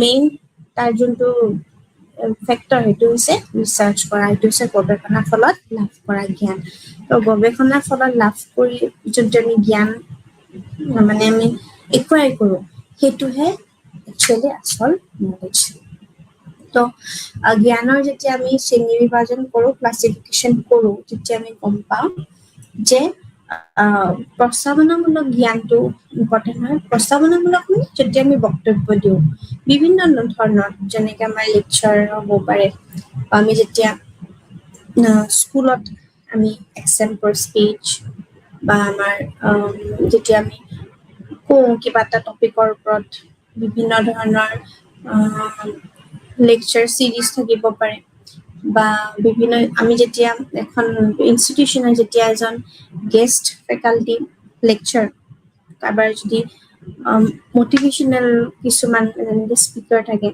তো তেনেকুৱা বা বিভিন্ন ধৰণৰ আমি ইনফৰ্মেলিও হওক আমি বহুতখিনি আমি নলেজ পাওঁ ঠিক যিকোনো এটা বিষয়ৰ ওপৰত ঠিক তেনেকৈ যেনেকৈ সেইটো হৈছে আমাৰ বক্তব্যৰ পৰা পোৱা জ্ঞান বা বিভিন্ন ধৰণৰ প্ৰস্তাৱনাৰ ৰূপত প্ৰকাশ কৰা পোৱা জ্ঞান ঠিক তেনেকুৱা তো সেইকাৰণে বক্তব্য জ্ঞানটো খুব বেছি প্ৰয়োজন কেতিয়াবা আমি বক্তব্যৰ পৰা আমি বহুত কথা শিকিবলৈ পাওঁ যেনেকৈ আমি আমাৰ দৈনন্দিন জীৱনত বিভিন্ন ধৰণৰ আমি মটিভেশ্যনেল স্পীকাৰবিলাকৰ যোনখিনি আমি কথা শুনো তো সেইখিনি সদায় নিজৰ জীৱনৰ লগতে কিছুমান ইমপ্লিমেণ্ট কৰি পেলাই বা আমি মিলামি চলোঁ সেইটো হৈছে প্ৰস্তাৱনা তাৰ হৈছে যোনটো পদ্ধতিগত জ্ঞান আৰু পদ্ধতিগত জ্ঞান হৈছে জ্ঞানেই যোনটো কাম সম্পাদনাৰ পদ্ধতি ব্যাখ্যা কৰে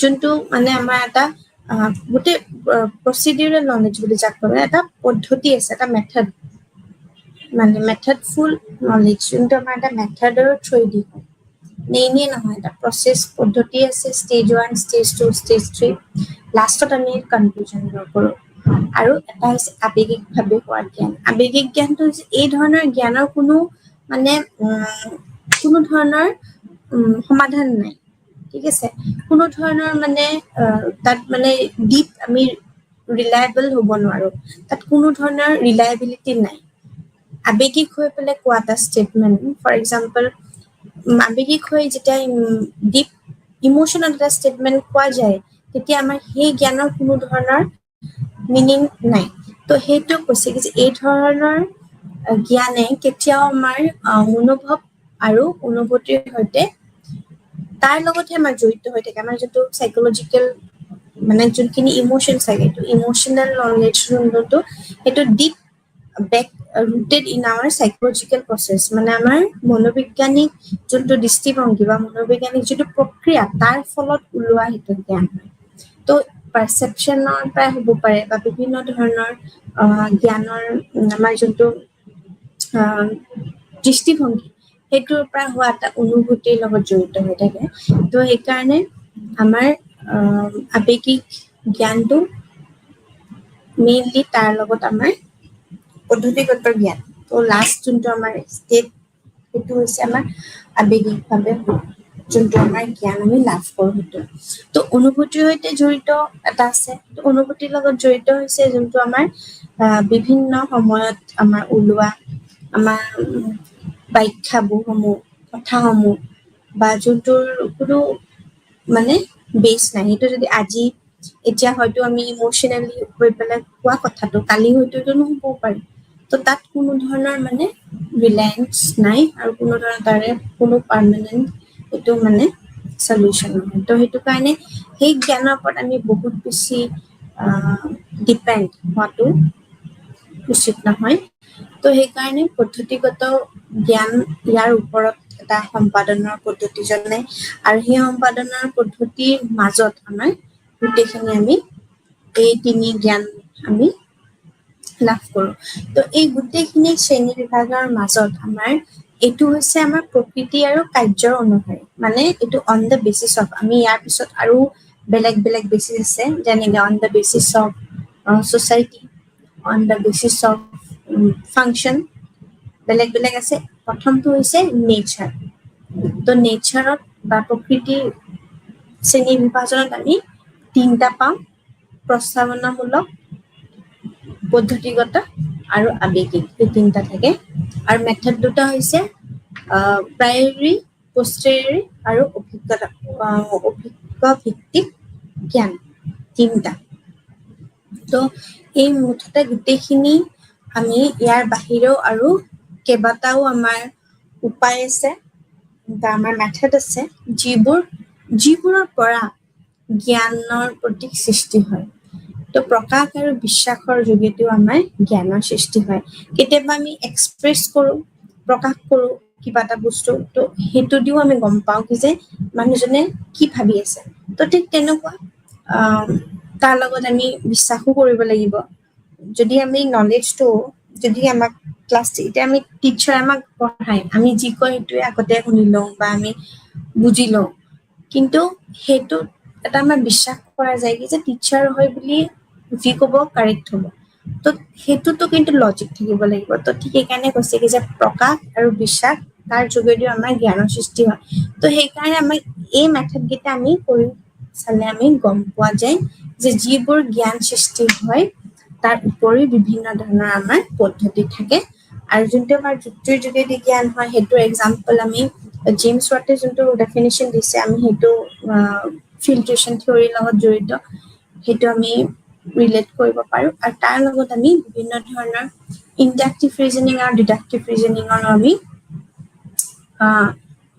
যোনখিনি আমাৰ অন্তৰ্গত কিছুমান আমাৰ পৰিঘটনা আমাৰ আছে সেই পৰিঘটনাসমূহ আমি আলোচনা কৰিব পাৰোঁ তো কেইবাবাৰো এই পৰ্যবেক্ষণ কৰাৰ কথাখিনিৰ লগত জড়িত আমাৰ সাধাৰণভাৱে আমাৰ যিমানখিনি ওলাই অহা হয় সেইখিনি আমি বিভিন্ন ধৰণৰ উদাহৰণ স্বৰূপে আমি লিখিব পাৰোঁ আৰু তাৰ লগত আমাৰ তিনিটা আমাৰ বেচিছ যেনেকৈ কৃতিত্বৰ চেতনা ভিত্তিক আৰু আমাৰ অন্তৰ্দৃষ্টি এইকেইটাত আমি জ্ঞান আহৰণৰ বিভিন্ন আমি উপায় আনিব পাৰোঁ তো কিছুমান উপায় বুলি ক'লে আমি সন্মুখীন হোৱা আমাৰ যোনবিলাক মনলৈ ধাৰণা থাকে সেইবোৰ আমি বুজোৱাটো উচিত আৰু তাৰ লগত অন্তৰ্দৃষ্টি উৎপন্ন কৰা বা ধাৰণাটোৱে হৈছে আমি কোনো কাৰণ বা প্ৰমাণ নোহোৱাকৈ আমি সঁচা বুলি বিশ্বাস কৰোঁ ঠিক তেনেকৈ সঁচা বুলি বিশ্বাস কৰাৰ লগতে